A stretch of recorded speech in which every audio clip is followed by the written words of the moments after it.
আমি রাসেল আছি সাথে। আর শুরু হয়ে গেল ভূত এফএম। আপনাদের সবাইকে স্বাগত জানাচ্ছি ভূত এফএমে আজকে।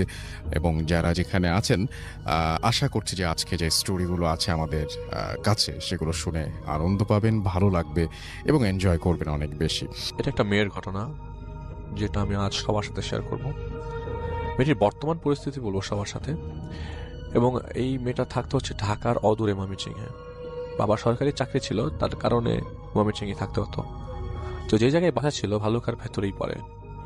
এটা আজ থেকে প্রায় 20 থেকে 25 বছর আগের কথা, 1990 সালের দিকে হবে। সপরিবারে মেয়েটির নাম হাফিজা, আমি হাফিজা নাম দিচ্ছি, ময়মনসিংহে সরকারি কর্মকর্তাদের বাড়িতে ওঠে। বাড়িটির চারপাশে গাছগাছালি ছিল। এমন না খুবই যে হন্টেড বা ভয়ের কিছু, তাও না, মানে ফাঁকা ফাঁকা। এবং আশেপাশের ভিউ ছিল খুবই সুন্দর। বিকেলে উঠোনে বসে দিব্যি সময় কাটানোর মতো জায়গা আর কি। জায়গাটা ছিল পুরো পরিবারের বেশ পছন্দ হয়ে যায়। এবং সরকারি চাকরি করত দেখে বাসার ভেতরে একজন বাবুর্চি, একজন মালি এবং একজন দারোয়ান থাকতো 24 ঘন্টা। গাছে ছিল অনেক আম। আগে যারা ছিল তারা বাসার যত্নটা নিত না বলেই বাসায় থাকতো না। এরকম অবস্থা তারা বাসার ভেতরে যে দেখে। বাবুর্চিরাও তারা ওঠার পর আসে, কিন্তু সবার মধ্যে কেমন যেন এক ধরনের আতঙ্ক থাকতো সবসময়, এবং সেটা শুরু থেকেই পরিলক্ষিত হতে থাকে। তো গভর্নমেন্ট অফিসার ভয়ে হয়তো এরকম করে, ধরে না গভর্নমেন্ট অফিসার ভয় হয়তো এরকম করে, কিন্তু ওই বাসা পরিষ্কার করতে প্রায় 2 দিন লেগে যায়। তখন ওই বাসাতে শুধু হাফিজা, তার মা রেনু এবং বাবা থাকা শুরু করলেন। ঘটনার দিন প্রচন্ড মেঘ সকাল থেকেই দেখা যায়, এবং গুড়ি গুড়ি বৃষ্টি কয়েকবার হলেও রাতের বেলা অনেক বাতাস হতে থাকে। মনে হচ্ছিল গাছগুলো এখনই উপরে পড়বে। এবং মেয়েটার বৃষ্টি খুবই পছন্দ। ওই বাসায় একটা কাজের বুয়া ছিল। রাতের বেলা ওই বুয়াকে সজাগ করে প্ল্যান করে আম পেড়ে নিয়ে আসবে ঘরে, এরকম একটা প্ল্যান করে হাফিজা। রাত তখন প্রায় 12টার বেশি। অত রাত তো তখন মধ্যরাতে ধরা চলে। বৃষ্টি বেশ জোরে নেমে গেছে। মেয়েটা বুয়াকে বলল, আপনি গেটে দাঁড়ান, আমি আম পেড়ে নিয়ে আসি। উনি এক দৌড়ে বাড়ির ঠিক পশ্চিম দিকের গাছের নিচে যেতেই তার দম সারা শরীর সব আটকে আসতে থাকে, এবং সাথে সাথে তিনি পড়ে যান। বুয়াটাকে দরজা থেকে আপঝাল হয়ে দেখতে পান সে পিছলে পড়ে গেছে। এক চিৎকারে বুয়া এগিয়ে যায় এবং বাবা মা সজাগ হয়ে যায়। ইলেকট্রিসিটি তখন ওই এরিয়াতে ছিল না। ওই বৃষ্টির মাঝে অনেক রাত করে বাড়ির দারোয়ান সাহায্য নিয়ে ডক্টর নিয়ে আসেন, কারণ লোকটি নিজেও জানতো না ডক্টর কোথায় পাওয়া যাবে। তিনি ডক্টরকে নিয়ে আসার পর দেখা গেল ডিফারেন্ট জায়গায় ছিলার দাগ, সারা শরীরে আঁচড় দিয়ে কে যেন রেখেছে। আঁচড় যেন একটি না, পুরো শরীর জুড়ে মেয়েটিকে কে জানি খামচেছে। ঘুম ভাঙার পর থেকে সারা শরীরে আতঙ্ক শুরু হয়ে যায় মেয়েটি সবাইকে কিছু না বললেও মাকে সব ঘটনা বলে।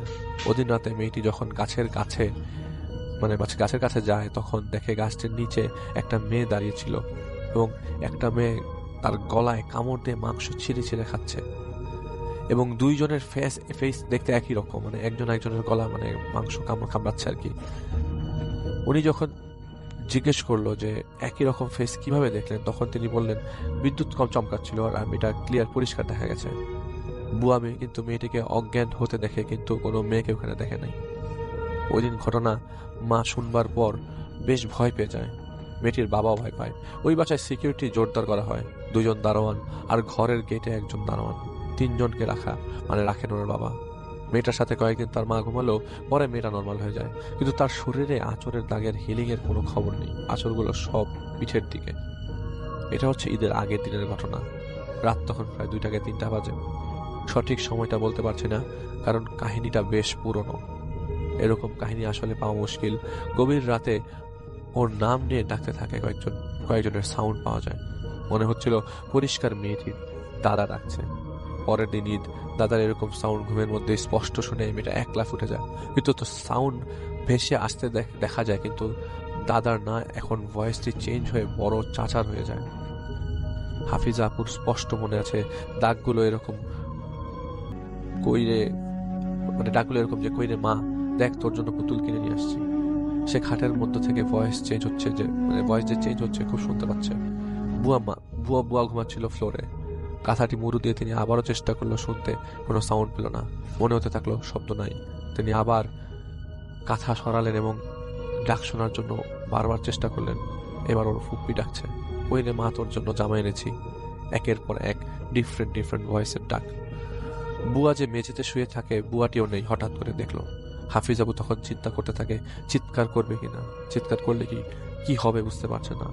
আবার অন্ধকারে বাবা মা রুমেও যেতে পারছে না। মেয়েটি ঘুমাবার চিন্তা করলেও ভয় পাচ্ছে না। এক ফাঁকে ডাক দিয়ে ফেললো, কিন্তু কারো কোনো শব্দ নেই। হারিকেন জ্বালালো। হারিকেনের আলো আস্তে আস্তে এগুলো হারিকেনের আলো নিয়ে এগিয়ে মা বাবা রুমে যাবে, এমন সময় বাসার রুম পার হতে তিনি দেখেন বুয়া মেঝেতে শুয়ে পড়ে আছে। বুয়ার মাথাটি দেখা যাচ্ছে না, আর পাশে একটি নার পেঁচানো অবস্থা বাচ্চা। তিনি এক দৌড়ে তার মার রুমে যেয়ে ধাক্কা দিতে থাকে। বাবা মা দরজা খুললেও মেয়েকে দরজার কাছে পড়া অবস্থায় পায়। পরের দিন ডক্টর বললেন হসপিটালে নিয়ে যেতে। হসপিটালে যখন জ্ঞান ফেরে তখন সব ঘটনা বলেন হাফিজ ও তার বাবা মাকে। বাবা মা অবাক হয়ে যায়। ডক্টর তার বাম পাকে প্যারালাইজ ঘোষণা করে। এটা নিয়ে দুঃখের অন্ত নেই। বাসায় ফেরার পর বুয়ার কথা মনে পড়ে এবং সাথে সাথে বুয়াকে ওই দিনের রাত থেকে পাওয়া যায় নাই। এত স্ট্রেসের মাঝেও বুয়ার কথা বুয়ার কথা তিনি ভুলতে পারছিলেন না। বাসার দারোয়ানকে জিজ্ঞেস করে আমাদের বাসায় যে বুয়া ছিল উনি কই? দারোয়ান বলে বাসায় তো কখনো কোনো বুয়াকে দেখি নাই ম্যাডাম। সবাই স্তব্ধ এবং বিস্মিত। এরপরে তারা আর বিন্দু মাত্র ওই বাসায় আর থাকলেন না। রিসেন্টলি তিনি হাঁটতে পারেন, তাও অল্প, কিন্তু আগের থেকে অনেক বেটার। তারপর তাকে কাউচ ইউজ করতে হয়, কিন্তু এই ডিজাস্টারের ড্যামেজটা তাকে সারা জীবন পোহাতে হচ্ছে। স্টিল তার বিয়ে হয়নি এবং স্টিল তিনি আগের মতোই আছেন। এইটাই ছিল আমার ঘটনা। এখন যেটা করব সেটা হচ্ছে সরাসরি চলে যাব আরো একটি ঘটনায়, এবং এই মুহূর্তে আমার সঙ্গে আছেন আপনাদের অত্যন্ত পছন্দের একজন মানুষ, যিনি হচ্ছেন আফনান ভাই। তাকে আমি বলেছিলাম এবং তিনি একটা ঘটনা পাঠিয়েও দিয়েছেন। তার সেই ঘটনাটি আমি এখন আপনাদের জন্য প্লে করছি। আশা করছি আপনাদের সবার ভালো লাগবে। চলুন শুনে আসি আফনান ভাইয়ের ঘটনাটি। ঘটনাটি ঘটেছিল 1979 সালের নড়াইল জেলার লোহাগাড়া উপজেলার লাহোরিয়া ইউনিয়নে। আমরা প্রথম ঘটনার শেষ দিকে এসে বলেছিলাম যে এই পোড়াবাড়ি যে ভিটা নামক পোড়াবাড়ি যে গ্রাম আছে, যেখানে যে ভিটাটি আছে, সেইখানে আরো অনেক ঘটনা রয়েছে। তো মাঝে মাঝে কিছু কিছু ভয়ঙ্কর ঘটনা ঘটেছে, তেমনই একটি ঘটনা এখন আপনাদেরকে শোনাতে যাচ্ছি। ঘটনাটির সময় ছিল 1983 সাল। ঘটনাটি যার সাথে ঘটে তার নাম হচ্ছে রশিদ মিয়া। রশিদ মিয়া উনি একজন দরিদ্র কৃষক ছিলেন। নিজের কিছু জমি ছিল এবং অপরের জমিতেও উনি চাষাবাদ করতেন, যেটাকে আমরা বর্গা চাষি বলি। ওনার বাড়ি ছিল লাহোরিয়া ইউনিয়নেরই একটি গ্রামটির নাম হচ্ছে মঙ্গলগাতি। উনি নিজের জমিতে চাষাবাদ সহ যেহেতু অন্য জমিতে চাষাবাদ করতেন, তাই ওনাকে বেশ সকাল থেকে সন্ধ্যা পর্যন্ত ব্যস্ত থাকতে হতো। ওনার একটি নিজের জমি ছিল এই পোড়াবাড়ি গ্রামে, সেই হন্টেড ভিটা থেকে সামান্য একটু দূরে। তিনি প্রতিদিনের মতো সেখানেও চাষাবাদ করার জন্য আসেন। ওই দিন ইচ্ছা ছিল যে আজকেই উনি ওনার জমির সকল চাষাবাদ শেষ করবেন, কারণ পরের দিন আরেকটি জমিতে তাকে চাষাবাদ করার জন্য যেতে হবে। ওই সময় চাষাবাদেরই যেহেতু সিজন ছিল, এই জন্য তার ব্যস্ততাটাও বেশি ছিল। ওনার নিজস্ব কোনো পাওয়ার টিলার বা কোনো যান্ত্রিক ফেসিলিটিস ছিল না, যার কারণে ওনার হালের দুটো বলদ দিয়েই এই চাষাবাদ কাজটা সারতে হতো। প্রতিদিনের মতো ওনার দুটি বলদ এবং লাঙল নিয়ে চলে আসেন পোড়াবাড়ির সেই ভিটার অনতি দূরে ওনার সেই জমিতে।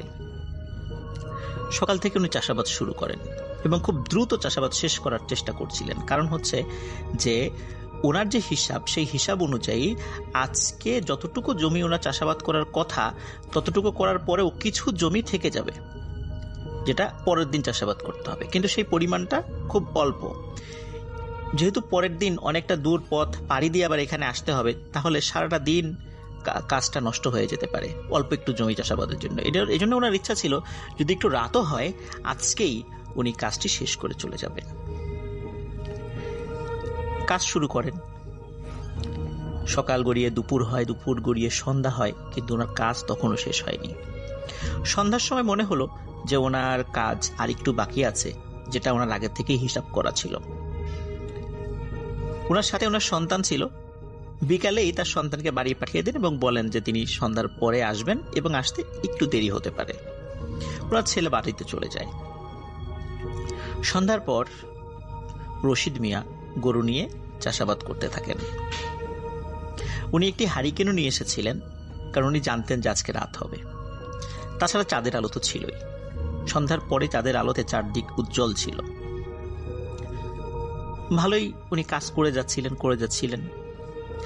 যখন মোটামুটি একদম শেষ দিকে চলে আসেন কাজের দিকে, আর হয়তো বা 10-15 মিনিট লাঙল দিয়ে চাষাবাদ করলেই জমি চাষ শেষ হয়ে যাবে, হঠাৎ ওনার গরু, যেটাকে আমরা বলদ বললাম আর কি, হালের যে বলদ, এই দুটি কেমন যেন একটু অস্বাভাবিক আচরণ করছিল।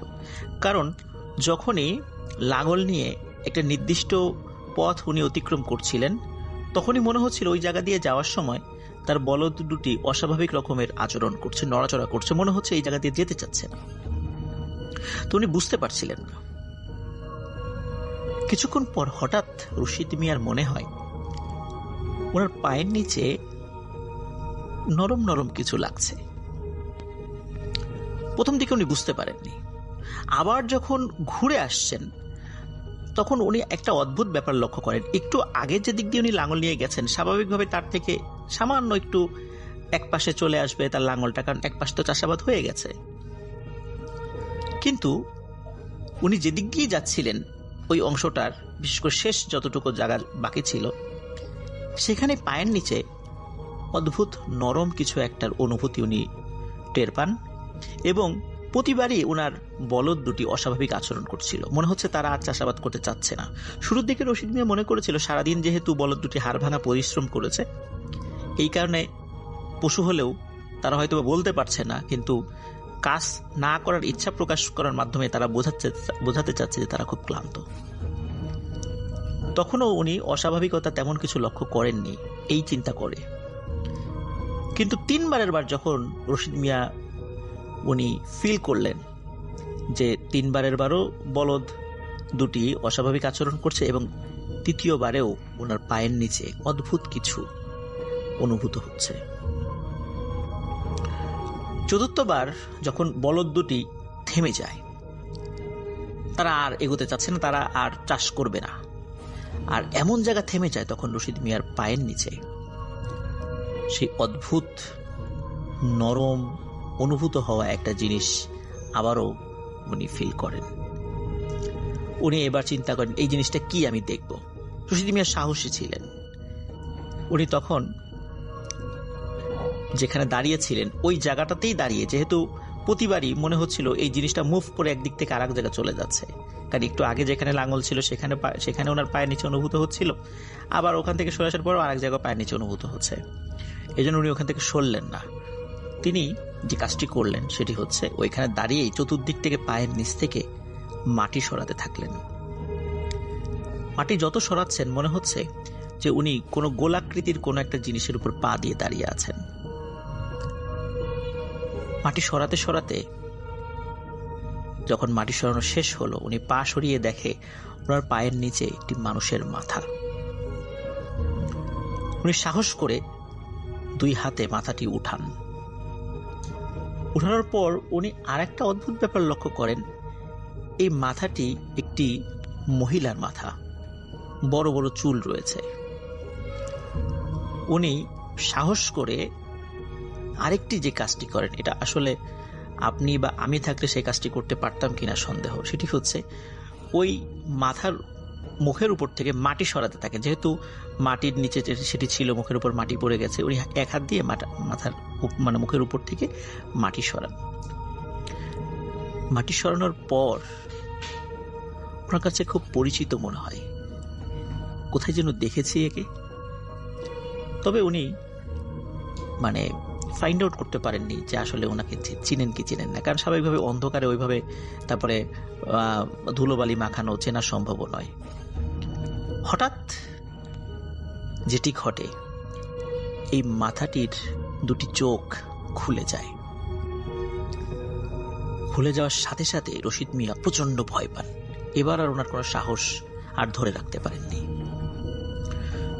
শুধু চোখ খুলেই ক্ষান্ত হয় না, তখন ওই মাথাটি রশিদ মিয়ার দিকে তাকিয়ে খিলখিল করে হেসে ওঠে। রশিদ মিয়া প্রচন্ড শক্তি দিয়ে মাথাটিকে দূরে ছুঁড়ে ফেলে দেন, এবং ছুঁড়ে ফেলার সাথে সাথে উনি নিজেও আল্লাহু আকবার আল্লাহু আকবার চিৎকার করতে করতে ওনার বাড়ির দিকে ছুটতে থাকেন। ওনার বলদ দুটি ওই জমিতেই থেকে যায়। উনি ছুটতে ছুটতে নিজের বাড়িতে চলে আসেন। বাড়িতে এসে চিৎকার দিয়ে অজ্ঞান হয়ে পড়ে যান। ওনার বাড়ির লোকজন যখন তার জ্ঞান ফেরানোর চেষ্টা করে এবং জ্ঞান ফেরে, তখন সব ঘটনা খুলে বলেন। প্রিয় লিসেনার্স, এরকম ছোট বড় বেশ কিছু ঘটনা এই পোড়াবাড়ির ওই ভিটার আশেপাশে এখনো হয়।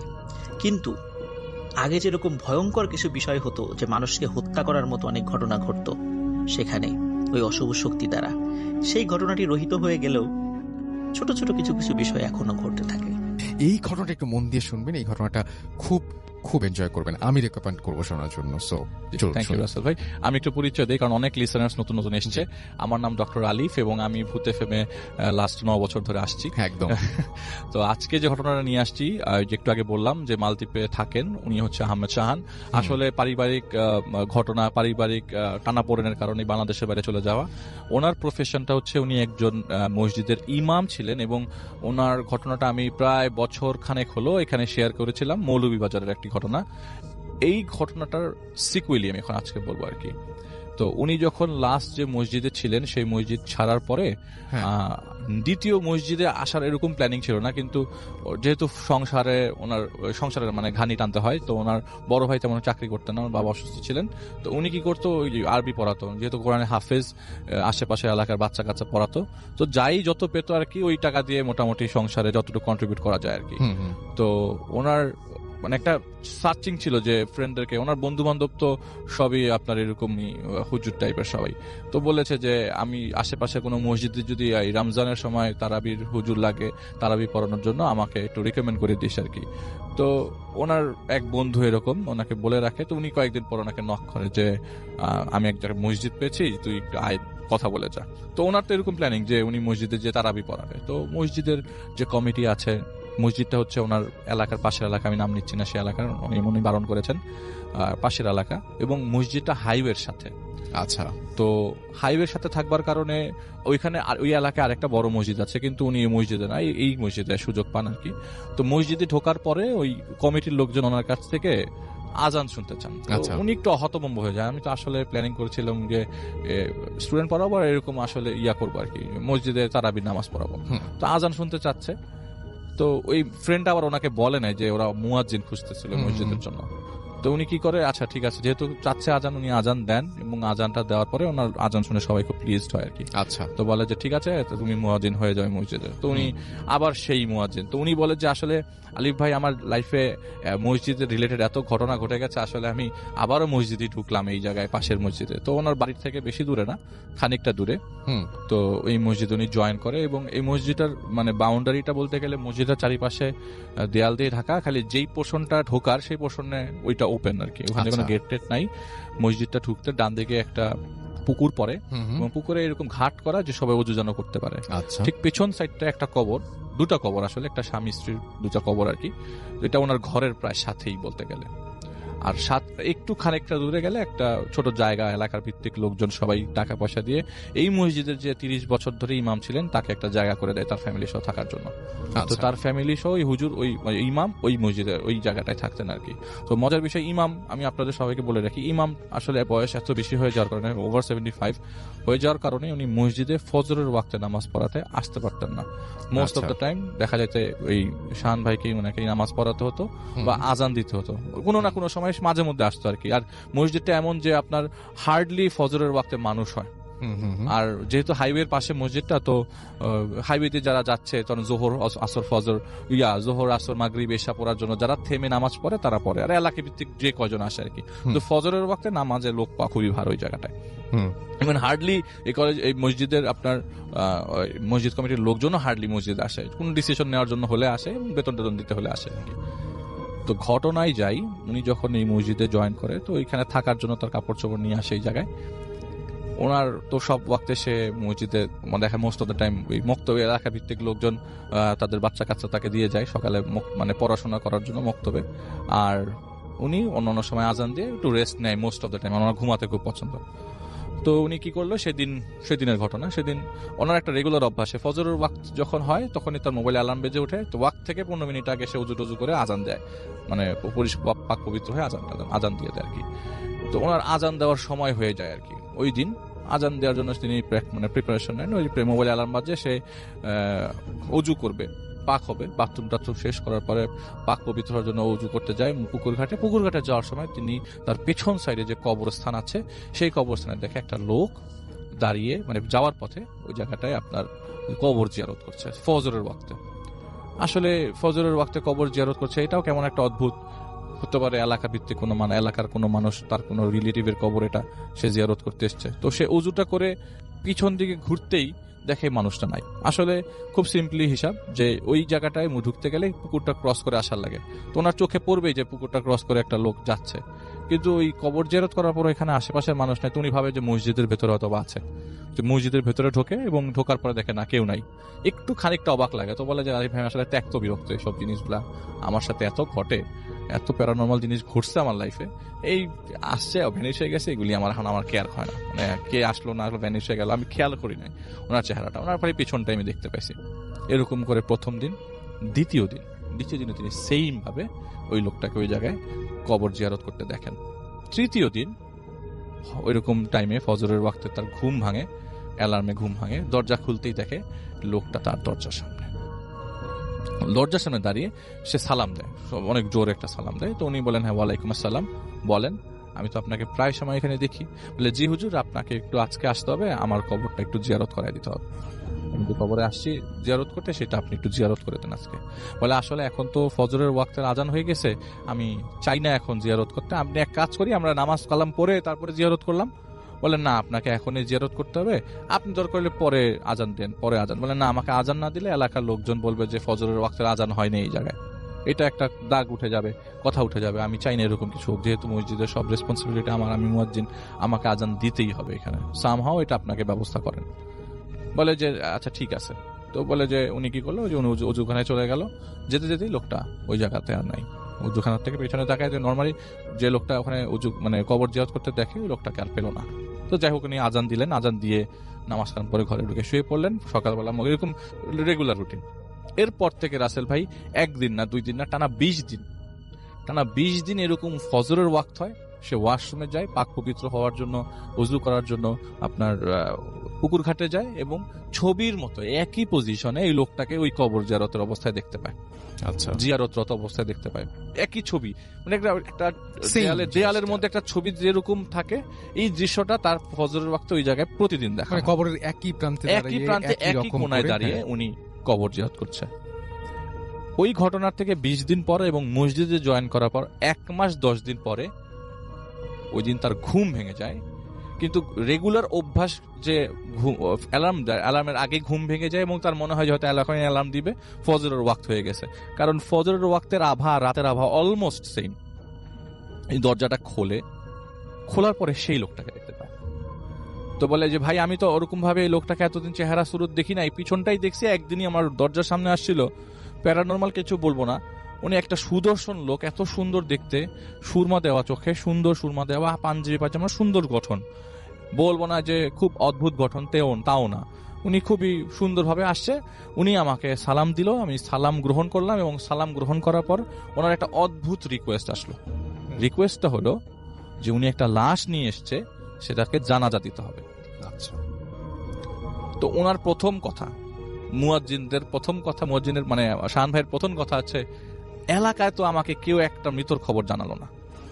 ফার্স্ট অফ অল আপনি ফজরের ওয়াক্তে ডেড বডি নিয়ে আসছেন, কেউ যদি মারাও যায় সে পরের দিন সকাল পর্যন্ত ওয়েট করে, দুপুরে হয়তোবা জোহরের ওয়াক্তে জানাজা হয়ে কবর হয়, মোস্ট অফ দ্য লাশের কবর এভাবে হয়, আপনি ফজরের ওয়াক্তে নিয়ে আসছেন, 1 নম্বর কথা। 2 নম্বর কথা, এলাকা কোনো লোক এসে আমাকে বলে নাই যে মাইকে এলান করতে হবে, মাইকে তো আমি এরকম এলান করি যে মারা গেছে, অমুক মারা গেছে, এলাকার এরকম মানুষ মারা গেছে, আমি মাইকে জানাই দিই, কিন্তু আপনি তো এরকম কিছু জানালেন না। ওনার রিকোয়েস্ট হচ্ছে যে আমরা 2জন মিলে জানাজা করব, জানাজা করার পরে লাশটা আমরা দাফন করব, দাফনের সর্বপ্রস্তুতি নেওয়া আছে, কবর খোঁড়া আছে, আপনাকে কিছু করতে হবে না, আপনি জাস্ট জানাজা পড়াবেন। তো উনি বলে যে না, আসলে এরকম তো এখতিয়ার নাই, আমি পড়াতে পারবো না, আর আপনি কোথা থেকে মার্ডার করে নিয়ে আসছেন এই জিনিসটাও আমার দেখা দরকার। তো ওনার মনে মনে ভাবে শাহান ভাই যে হয়তো উনি ব্লাফ মারছে, বাইরে কোনো লাশ নাই, এবং উনি দরজাটা খুলে উকি মারে, সে একইভাবে দেখে যে হ্যাঁ আসলেই আশেপাশে কোনো লাশের খাটিয়া টাটিয়া কিছু নাই। তো ডান পাশে তাকাতেই উনি বলতেছে যে কই আপনার লাশ টাশ কোথায়? বলে যে এই যে আপনার সামনেই তো লাশ। তো উনি দেখে আসলেই মসজিদের সামনে সিঁড়ির 3টা স্টেপ, সিঁড়ির উপরে একটা লাশ পড়া। তো প্রথমে উনি একটু ঘাবড়ে যায়। ঘাবড়ানোটা যে কোনো মানে যে কোনো নর্মাল মানুষের জন্য স্বাভাবিক। উনিও ঘাবড়ে যায় এবং ঘাবড়ানো অবস্থায় বলে যে আপনি এই লাশটা নিয়ে আসছেন মানে কি? উনি নিজেকেও সামলাতে পারছেন না, আর ওই মুহূর্তে তার বাথরুমে যাওয়া দরকার। তো উনি বলছে যে না, আপনি জাস্ট যেভাবেই পারেন এই লাশটার দাফনের ব্যবস্থা করেন। উনি তো মোটামুটি মানে অ্যাডামেন্ট যে উনি লাশটার জন্য জানাজা পড়াবে না।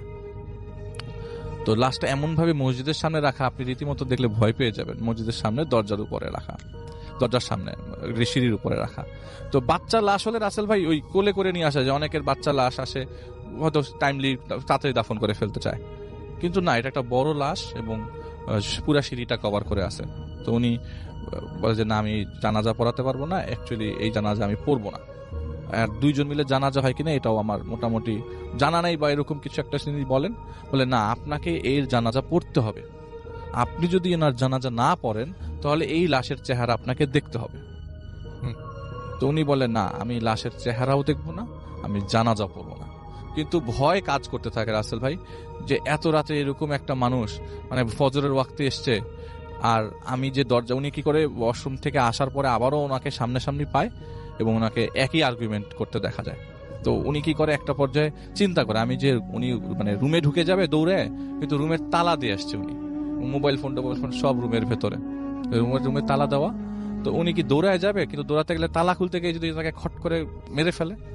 তো উনি এর মধ্যে উজু করে আস্তে আস্তে 5-6 বার ওনার শরীর বন্ধ করে ফেলে আয়াতুল কুরসি পড়ে, কিন্তু তারপরেও তার ভিতরে একটা ভয় থাকে। বলে আমি আপনার লাশের জানাজা পড়বো না। উনি কি করে, একটা ভৌ দৌড় মারার প্ল্যান করে।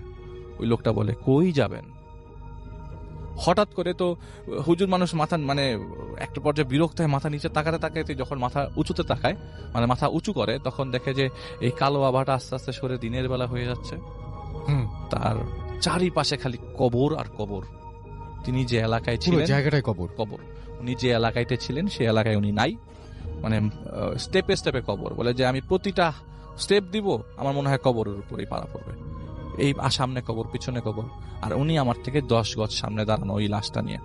আমি যে এলাকায় ছিলাম সেই এলাকাটাই আমি নাই। মরুভূমি মতো একটা এলাকা, চারিপাশে উঁচু ঢিবির মতো কবরগুলা চারিপাশে পাথর দিয়ে মার্ক করা, কিন্তু কার কবর কি এটা জানি না। দূর দূরান্তে কিছু গাছ দেখতে পাচ্ছি। আমি এই জায়গাটায় কিভাবে আসলাম? ওনার কোয়েশ্চেন হচ্ছে এটা। আমি তো এই জায়গায় ছিলামই না। উনি একটা মানে উনি বলে যে আমার রীতিমতো আমি আসলে ত্যক্ত হয়ে যাচ্ছি, যে এই জিনিসটা আমি এভাবে ফেস করব এবং এমন একটা জায়গায় তুরির মধ্যে সেকেন্ডের মধ্যে চলে আসবো যে জায়গাটা একদম অচেনা। তো উনি তারপরেও ওই জায়গায় অ্যাডামেন্ট, না আমি আপনার লাশের জানাজা পড়াবো না। আচ্ছা, উনি কি করলো, যে যা হবার হবে, আল্লাহ তাআলার নাম নিয়ে আমি শরীর বন্ধ করে রাখছি, যদি কোনো ক্ষতি করে আমাকে মেরেও ফেলে, ইটস আপ টু দেম। উনি কি করে, একটা ভৌ দৌড়ার প্ল্যান করে, দৌড়াতে থাকে, অনেকক্ষণ দৌড়াতে থাকে রাসেল ভাই। দৌড়াতে একটা সময় মাথা মানে হাঁপিয়ে যায়, হাঁপিয়ে মাথা নিচু করে ফেলে। মাথাটা উঁচু করার সাথে সাথে দেখে সে হাইওয়ের সামনে চলে আসছে। সে এমন অবস্থায় দেখে নিজেকে যে সে পাশের এলাকায় চলে আসছে, খুব বেশি দূরেও না, সেখান থেকে মসজিদের দূরত্ব ম্যাক্সিমাম 10 মিনিটের রাস্তা। সে হাইওয়ে ধরে যে দৌড়াচ্ছিল, যতক্ষণ পর্যন্ত দৌড়াচ্ছিল ততক্ষণ পর্যন্ত সেই সাউন্ডটাই আসছিল, আপনি কি জানাজাটা পড়াবেন না? মানে বারবার কোয়েশ্চেন করছে। আর ওই কনভারসেশনের মাঝখানে একবার ওই লোকটা চটে গেছিল, তখন উনি কিছুক্ষণের জন্য ভয় পেয়ে যায়, কিন্তু তার দৌড়ানোটা এটা বন্ধ করে রাখতে পারে নাই। তো একটা পর্যায়ে সে যখন দেখে যে না, এখন আর শব্দটা আসছে না, সে কি করে আস্তে আস্তে মসজিদের দিকে আগাতে থাকে। রাসেল ভাই অ্যাজ ইউজুয়াল ঘটনা এরকম যে মসজিদের সামনে যায় সে, মসজিদের সামনে যাওয়ার পর দেখে সেই লোকটা মসজিদের ওই সিঁড়ির পাশে বসে আছে, লাশটাও সিঁড়ির সামনে, এবং তাকে বলছে যে হ্যাঁ, আপনাকে যেতে হলে আমার লাশ পার করে মসজিদের ভিতরে যেতে হবে, আপনি যদি আজান দিতে চান। আর মোস্ট ইম্পর্টেন্ট কথা আপনাকে বলি, আপনি যেভাবেই পারেন এটা আপনাকে করেই যেতে হবে, হয় আপনি জানাজা দেবেন, না হলে আপনার চেহারা দেখতে হবে। তো উনি লাস্ট মোমেন্টে উনি রাজি হয়, হ্যাঁ আমি চেহারা দেখব, আমি এই লাশের চেহারাটা দেখব, আমাকে চেহারা দেখান, তাও আমি জানাজা দিব না। তো ওই লোক বলে ঠিক আছে।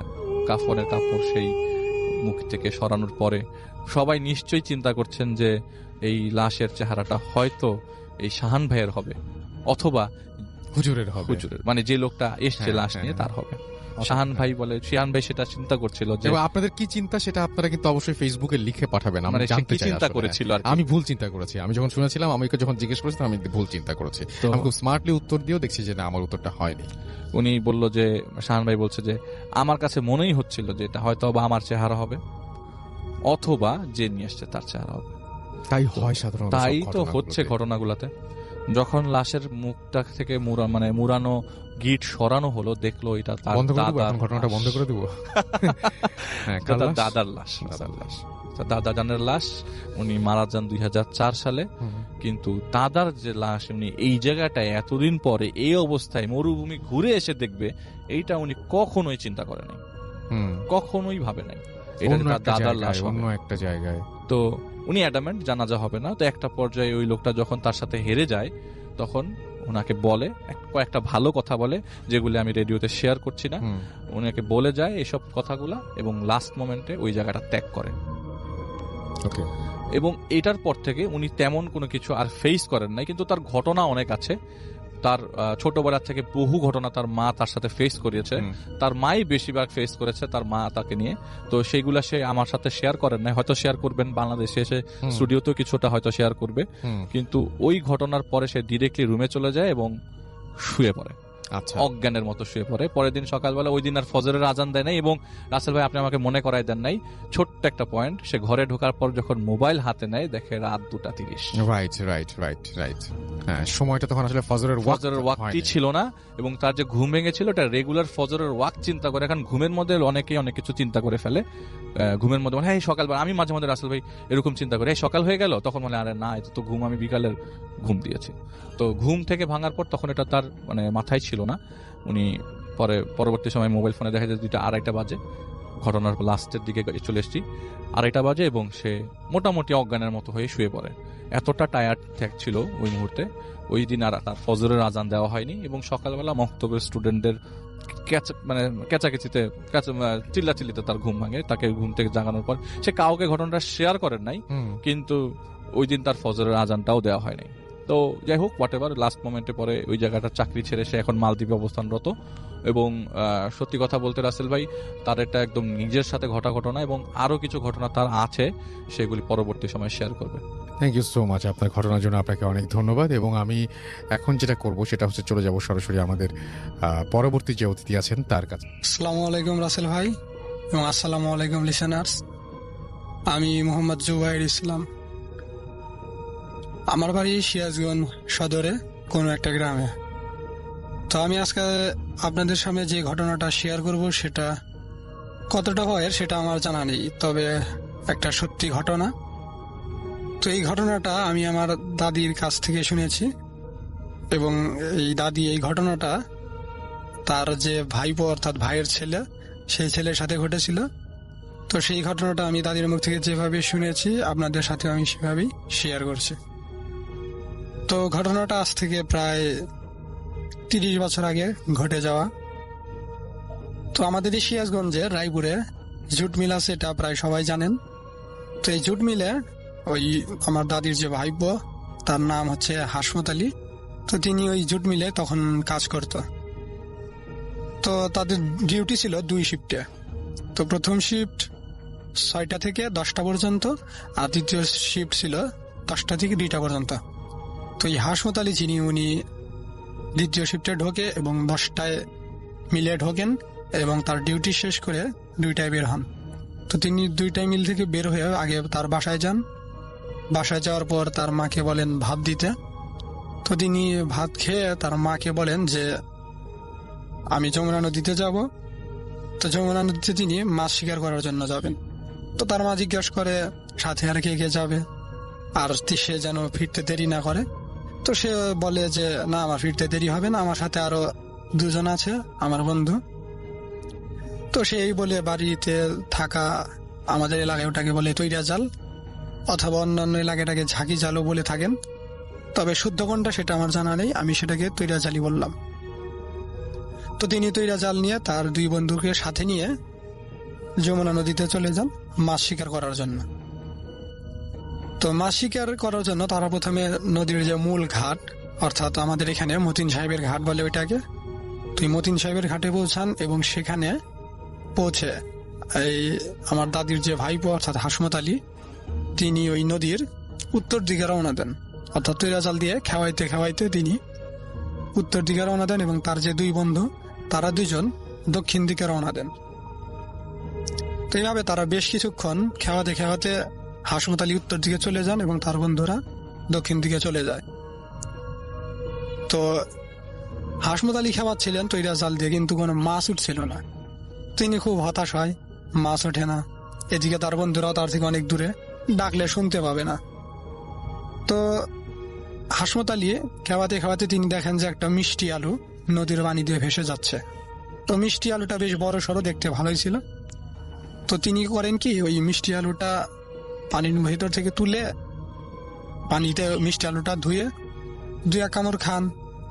খেয়ে তেমন ভালো না লাগায় মিষ্টি আলুটা আবার পানিতে ফেলে দেন। তো মিষ্টি আলুটা পানিতে ভাসতে ভাসতে চলে যায়। তো এরপর ওই হাসমত আলী নদীর পানিতে একটা খেয়াও দেন তৈরা জাল দিয়ে। তো এইবার খেয়াও দেওয়ার পর তিনি জাল যখন গোটাচ্ছিলেন, তো তখন তিনি জালে একটা ভার কিছু অনুভব করলেন। তো তিনি এবার হতাশ থেকে আশায় ফিরলেন, ভাবলেন যে এবার হয়তো জালে কোনো বড় সড়ো একটা মাছ ধরা পড়েছে। তো হ্যাঁ, তিনি যখন টেনে টেনে পাড়ে তুলছিলেন জালটা, দেখলেন যে হ্যাঁ, একটা বড় সড়ো বোয়াল মাছ। তো ওজন প্রায় 20-25 কেজি হবে, এইরকম আকৃতির একটা বোয়াল মাছ। তো তিনি জালটা গুটিয়ে গুটিয়ে পাড়ে তুলছেন।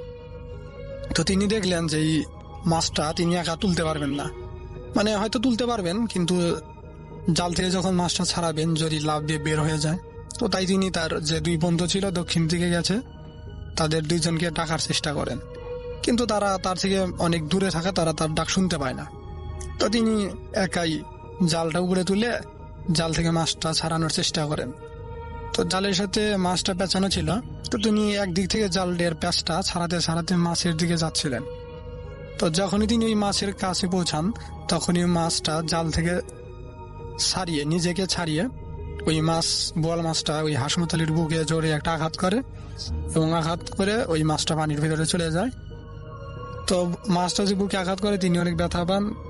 কতক্ষণ নদীর পাড়ে মাটির উপর শুয়ে থাকেন, শুয়ে থেকে কিছুটা দম নিয়ে তিনি আবার ওঠেন। এত বড় একটা মাছ জালে ধরা পড়েছিল, তারপরে আবার ছুটে যায়। তো তিনি আফসোস করেন। তো আফসোস করার পর তিনি আবার জাল নিয়ে আবার পানিতে খেওয়াতে থাকেন, কিন্তু না, আর কোনোভাবেই ওই মাছটাকে ধরতে পারেন না। তো তিনি জাল হাতে নিয়ে নদীর পাড় দিয়ে হাঁটছিলেন আর মাছটাকে খুঁজতে থাকেন। তো দেখেন মাছটা পানির ওই পাড়েই আছে।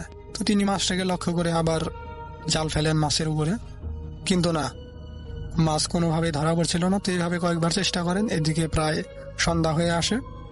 তো তাই তিনি জাল নিয়ে তার বন্ধুদেরকে কাছে গিয়ে বাড়িতে চলে আসে। তো বাড়িতে চলে আসার পর তার অনেক জ্বর ওঠে, অস্বাভাবিকভাবেই অতিরিক্ত শরীর অনেক গরম হয়ে যায়, জ্বর ওঠে। এবং জ্বর ওঠার এক পর্যায়ে তিনি নিজেই নিজের জিহ্বা, ঠোঁট, দাঁত দিয়ে কামড়াতে থাকেন। তো এই অস্বাভাবিক লক্ষণ দেখে বাড়ির সবাই তো চিন্তিত হয়ে পড়ে, কি হলো। তো সবাই ভাবে যে ডাক্তারের কাছে নিয়ে যায়। তো তাকে রিকশায় করে আমাদের সিরাজগঞ্জ সদর হাসপাতাল আছে বর্তমানে, যেটা বঙ্গমাতা শেখ ফজিলাতুন্নেসা মুজিব হসপিটাল, সেখানে নিয়ে যাওয়া হয়। তো ডাক্তার দেখে কোনো রোগ বা অসুখ ধরতে পারেন না, কোনো ওষুধও দেন না। তো তারা তাকে হাসপাতাল থেকে বাড়িতে নিয়ে আসে। তো বাড়িতে নিয়ে আসার পর বাড়ির মুরব্বী একজন বলে যে এটা কবিরাজ নিয়ে আসে। তো তখন মুরব্বীদের কথা মতো একজন কবিরাজকে নিয়ে যাওয়া হয় বাড়িতে। তো কবিরাজ ওইখানে গিয়ে, তো কবিরাজ তাকে দেখেই বলেন যে একে তো মেসো দেও আমাদের এলাকা যেটাকে বলে, বা আপনারা হয়তো অনেকে দেও বলে থাকেন, মেসো দেও আক্রমণ করেছে, থেকে আর বাঁচানো সম্ভব না। তো সবাই বিশ্বাস করে না, কেন বাঁচানো সম্ভব না। তো তখন ওই কবিরাজ হলুদ, মানে কাঁচা যে হলুদ, তো ওই হলুদ 2টা পোড়া দিয়ে 2 কানের মাঝখানে দেয়, কানের ভেতরে দেয়। তো দিলে তখন ওই মেসো দেও কথা বলতে থাকে ওই হাসমত আলীর জবান দিয়ে। তো সে বলে একে তো আমি খেয়ে ফেলেছি, এই আমাকে খেয়ে ফেলেছে, আমি এর পেটের ভেতরে চলে গেছি, তো একে আর ফেরানো সম্ভব না। তো বলে কিভাবে পেটের মধ্যে চলে গেল? তখন সে বলে আমি ও যখন মাছ শিকার করতে যায়, আমি ওই নদীর ধার দিয়ে মিষ্টি আলুর রূপ নিয়ে ভেসে যাচ্ছিলাম, তো ওই মিষ্টি আলুটা নিয়ে 2-1 কামড় খায়, যার ফলে আমি ওর পেটের ভেতরে চলে যাই। তো এখন আর আমার সম্ভব না, আমি আর ওকে ছাড়তে পারবো না, আমি ওকে খেয়ে ফেলেছি। তো এই বলে কবিরাজ চলে যায়। তো চলে যাওয়ার কিছুক্ষণ পরেই তিনি একটা চিৎকার দিয়ে ওই দিনই মারা যান। তো এই ছিল রাসেল ভাই ঘটনা, একটু একদম সত্যি ঘটনা। তো তিনি আজ থেকে প্রায় 30 বছর আগে মারা যান এই ঘটনায়। তো ঘটনাটা কেমন লাগলো জানি না, যদি ঘটনাটা ভালো লাগে তো অবশ্যই শেয়ার করবেন। থ্যাংক ইউ সো মাচ, আপনার ঘটনার জন্য আপনাকে অনেক ধন্যবাদ। এবং আমি এখন যেটা করব সেটা হচ্ছে চলে যাব সরাসরি আমাদের পরবর্তী যে অতিথি আছেন তার কাছে। এখন যে ঘটনাটা শেয়ার করব এটা আমি আগেও একবার শেয়ার করেছি। এটা একটা গোরখোদকের গল্প। বহু কষ্টে আমি ওনাকে খুঁজে পাই, আর যখন আমি ঘটনাটা কালেক্ট করি তখন তিনি বললেন যে তিনি বেওয়ারিশ থেকে শুরু করে মোটামুটি ওই অত্র এলাকায় ওই সময়ে সব ধরনের কবরও খুঁড়তেন, যা পেতেন তা দিয়ে সংসার চলতো। আগে তার বাবা এরকম কবর খুঁড়তেন, তারপর তিনি শুরু করেন। এটা বরিশালের একটা ঘটনা, অনেক দিন আগের কথা। ফারুক হোসেন নামের এই লোকের ঘটনা 1988 সালের বন্যার পরের ঘটনা। একা একাই সবসময় কবর করতেন, কোনো সাহায্য লাগতো না, কখনো কোনো প্রবলেম হয় নাই। বাবার সাথে সাথে থেকে একে কাজ শেখা। হঠাৎই তার একটা ঘটনার সম্মুখীন হতে হয়। এরকম ঘটনা আদৌ ঘটতে পারে বা পারত ওই মুহূর্তে তার মাথায় আসে নাই। বিকাল থেকে সন্ধ্যা হচ্ছে তখন বাড়ির সামনে গাছের নিচে বসে হাওয়া খাচ্ছেন। ঘটনার দিন এমন সময় একজন লোক আসলো তার কাছে। লোকটা তাকে বলল চল। ওই লোকটাকে তিনি আগে কখনো দেখেন এই এলাকায়। তিনি বললেন আপনি কে, আমাকে কই নিতে চান? বলল ওনাদের বাড়ি থেকে 1/2 কিলোমিটার দূরে একটা বাড়ি আছে, ওই বাড়ির মালিক মারা গেছেন, সৈয়দ আশরাফ আলী, কবর দিতে হবে। তো তিনি তার সাথে হাঁটা দিলেন। তিনি দেখলেন তার মুভমেন্ট এমন যে উনি যদি 2 কদম দেয় তাহলে সেই লোক দেয় 8 কদম, আর এত ফাস্ট যে একটা পর্যায়ে ওই বাড়িতে ফারুক লোকটার ঘটনা বলছে সেই কবর খুঁড়ে তিনি পৌঁছে যান। কবর খুঁড়তে তিনি পৌঁছে যান। পৌঁছানোর পর দেখেন বাড়ি শূন্য, বাড়ি চারিদিকে কোনো ঘর বাড়ি নাই, কোনো মানুষ নাই, এবং একটা লাশ আর একটা খাটিয়া পড়ে আছে, আর ভেতরে একজন লোক খুব কান্না করছে।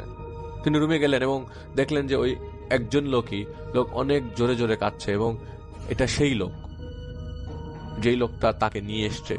অনেক কিছু জিজ্ঞেস করার পর কোনো উত্তর ওই লোকের কাছ থেকে পাওয়া গেল না। ওই লোক অঝরে কেঁদেই যাচ্ছে।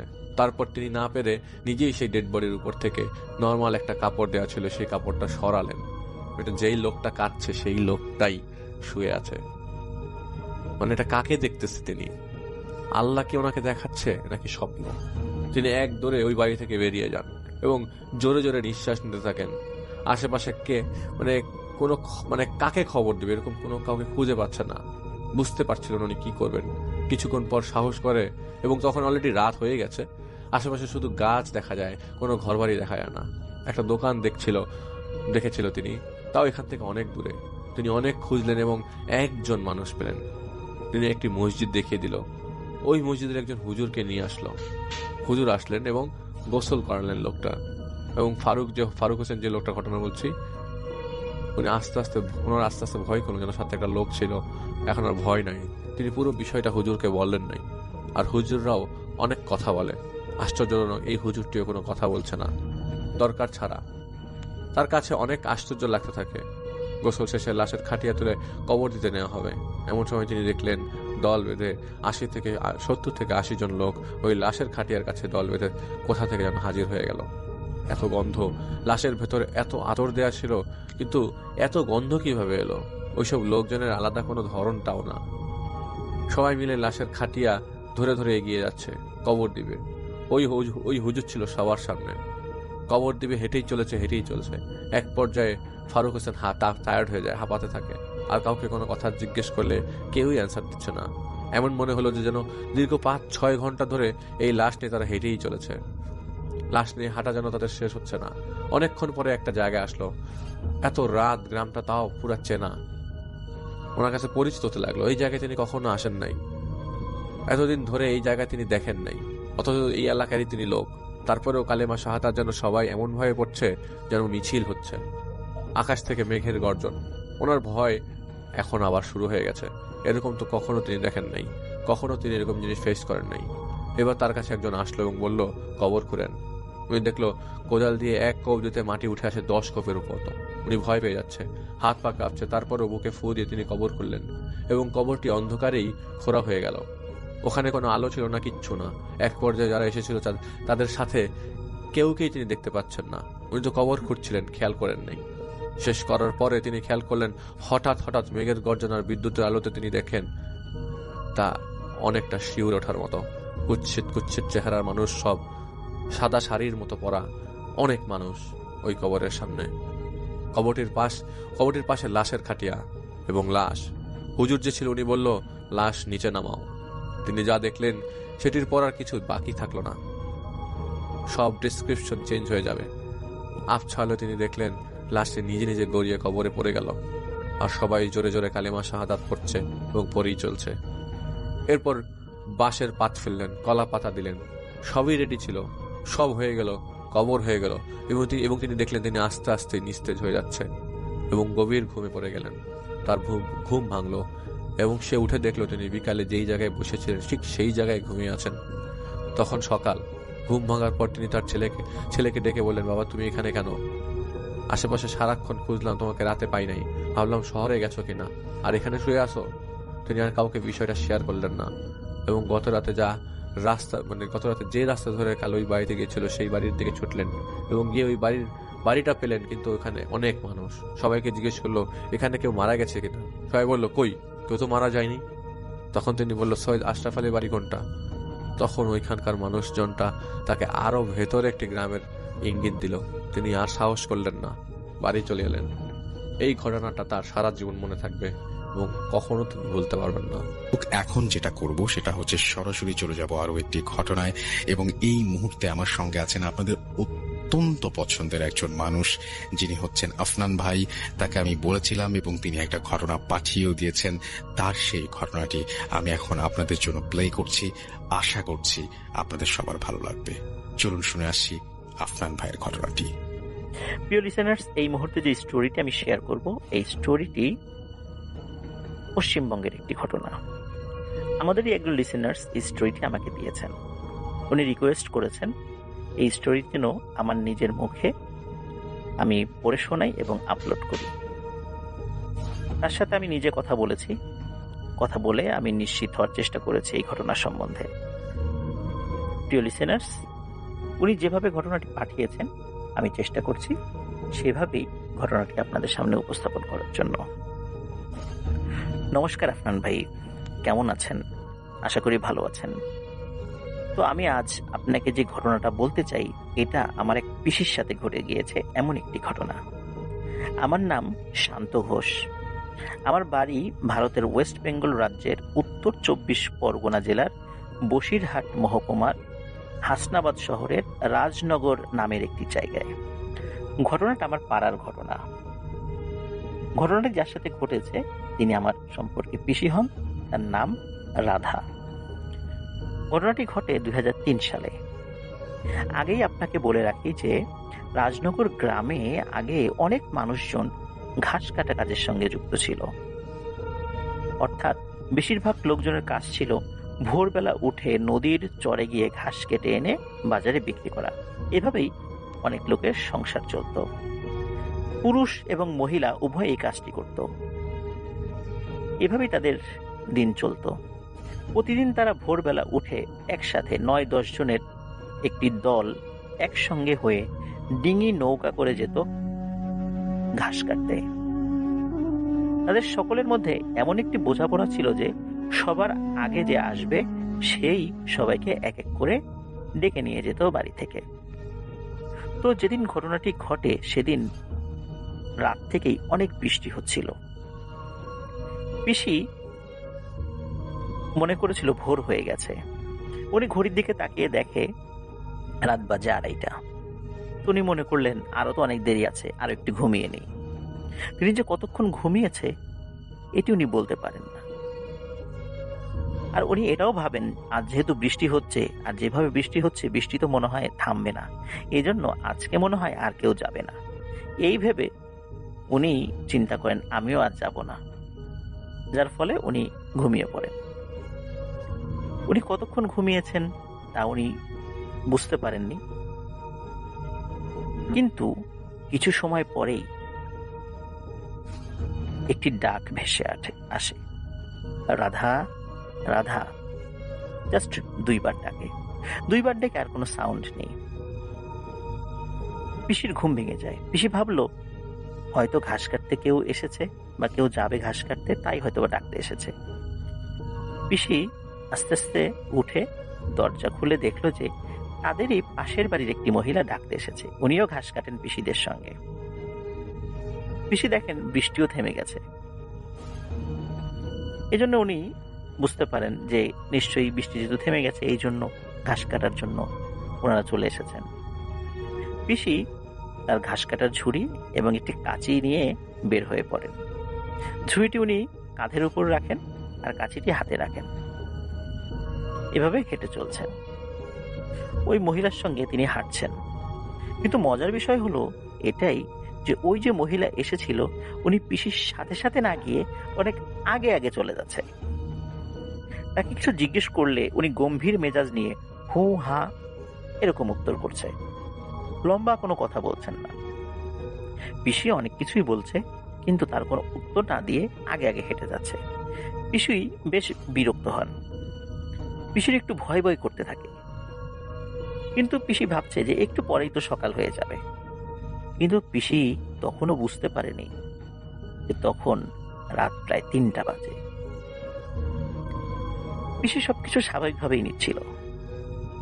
কিছুক্ষণ পর পিসি আবার জিজ্ঞাসা করলো যে দিদি, আজকে ঘাস কাটতে আমরা কোথায় যাচ্ছি? আজকে ঘাস কাটতে কি শুধু তুমি আর আমি যাব? অন্য লোকেরা কোথায়? অন্য লোককে ডাকলা না, তারা কি আর যাবে না? ওই মহিলা তখন অদ্ভুতভাবে হেসে উত্তর দেয়, কেন, তোর কি ভয় করছে আমার সাথে যেতে? বলে না না, ভয় কিসের, তাহলে চল আমার সাথে। ওরা আজকে চলে গেছে, তুই আর আমি আজকে একটা অন্য জায়গায় যাব যেখানে অনেক ঘাস। তখন পিসি বলল যে চলো নদীর চরে চলো, ওখানেও তো অনেক ঘাস। সেই মহিলা তখন বলল যে না, যাব না, তুই যাবি যখন যা, আমি অন্য জায়গায় যাব। তখন পিসি ভাবলো যে এখন একা একা কিভাবে যাব, অন্যরাও তো কেউ আসেনি, এর থেকে ও যেখানে বলছে সেখানেই চাই। তখন বলল যে কোথায় যাব? ওই মহিলা তখন বলল, চল রাধা, মধুর বাগানে চল, ওখানে অনেক ঘাস পাবি। আফরান ভাই, মধুর বাগান এই নাম শুনলেই সবাই ভয় পেত। মধুর বাগানে অনেকেই সুইসাইড করে মরেছে। বাগানটা ঘন জঙ্গল দিয়ে ঘেরা। দিনের বেলায়ও খুব লোকজন যে চলে তা নয়, খুব অল্প সংখ্যক লোকই চলে। এর পাশেই রয়েছে একটি বড় তাল গাছ ও তেঁতুল গাছ। এই সমস্ত জায়গায় অনেক লোক গলায় দড়ি দিয়ে মারা গেছে। পিসি অনেক ভয় পেয়েছিল, তাও পিসি আস্তে আস্তে জঙ্গলের ভিতরে গেল। জঙ্গলের ভিতরে যখন যাচ্ছিল, ওই মহিলাটি বারবার পিসিকে বলছিল, রাধা, তোর কাঁচিটা ফেলে দে বা কোথাও রেখে যা। পিসি বলছিল, কাঁচি রেখে গেলে আমি ঘাস কাটবো কি দিয়ে? তখন বললো, আমার কাছে 2টো কাঁচি আছে, তোকে একটা দেবো, সেটা দিয়ে ঘাস কাটবি। তোর এটায় ধার কম, আমারটায় ধার বেশি। পিসি ভাবলো যে এই মহিলাটা খুব আত্মকেন্দ্রিক একজন মানুষ, তো উনি আগ বাড়িয়ে কেন আমাকে একটি কাঁচি দিতে চাচ্ছে, বিষয়টা ওনার সন্দেহ লাগে। কিন্তু খুব বেশি আসলে পিসি ভাবেননি। পিসি বলেন, না না ঠিক আছে, আমার কাছে তো কাঁচি আছেই, আপনারটা আমি কেন নিব, আমি আমারটা দিয়ে কাটবো। ওই মহিলাটি বারবার পিসিকে বলার পরেও পিসি কিন্তু ওনার হাতের কাঁচিটি ফেলেও দেননি, ওই মহিলার কাছেও দেননি। আস্তে আস্তে পিসি ওই মহিলার সাথে জঙ্গলের ভিতরে গেল। বাগানের ভিতরে একটা বড় বাঁশ বাগান ছিল। ওই বাঁশতলার কাছে পিসিকে নিয়ে গিয়ে ওই মহিলা বলল, তুই এখানে বসে থাক, আমি চারপাশটা একটু দেখে আসি কোন জায়গা থেকে ঘাস কাটা শুরু করা যায়। তো পিসি বলল, আমিও সাথে আসি। বললো, না না, তুই এখানে যেহেতু নতুন এসেছিস, এর আগে এখানে আসিসনি, আমি এর আগে কয়েকবার এসেছি, আমি একটু দেখে আসি, আর এখনই তো সকাল হয়ে যাবে, কোনো ভয় নেই। পিসি বলে, তাই তো, হয়তো আমি হাঁটাহাঁটি করবো কেন, আমি এর থেকে এখানে বসে থাকি। পিসি সেখানে বসে পড়ে। বেশ খানিকক্ষণ হয়ে গেল, কিন্তু পিসি দেখলো ওই মহিলাটি এখনো আসছে না। এদিকে পিসির খুব ঘুম পাচ্ছে, কারণ পিসি তো জানে না যে ভোর হতে তখনও বেশ দেরি। পিসির হাতে থাকা ঝুড়িটা ওনার মাথার নিচে দিয়ে উনি ওখানে শুয়ে পড়েন। উনি যে কতক্ষণ তন্দ্রাচ্ছন্ন ছিলেন এটি উনি বলতে পারেন না। হঠাৎ উনি দেখতে পান একজন মহিলা বাঁশ বেয়ে বাঁশের মাথার দিকে উঠে যাচ্ছে। পিসি বুঝতে পারেন যেই মহিলাটির সাথে উনি এসেছিলেন তিনি বাঁশ বেয়ে বাঁশের উপরে উঠে যাচ্ছেন। সম্পূর্ণ গাছের বাঁশ গাছের মাথায় ওঠার পর ওই মহিলা খুব জোরে জোরে হাসছে আর বলছে, তোর হাত থেকে কাঁচিটা নেয়ার অনেক চেষ্টা করলাম, পারলাম না, না হলে আজকেই তোকে শেষ করে দিতাম। প্রিয় লিসেনার্স, এখানে একটি কথা, জিন ভূতেরা নাকি লোহা দেখলে ভয় পায়। যেহেতু পিসির হাতে কাঁচি ছিল আর সেটি লোহার তৈরি ছিল, ওই মহিলারূপী দুষ্টু জিনটি চেষ্টা করছিল পিসির হাত থেকে ওই কাঁচিটা সরিয়ে দিতে, কিন্তু সে ব্যর্থ হয়। যাই হোক, ওই মহিলাটি বাঁশ গাছের মাথায় উঠে যায়। উঠে পিসিকে বলে,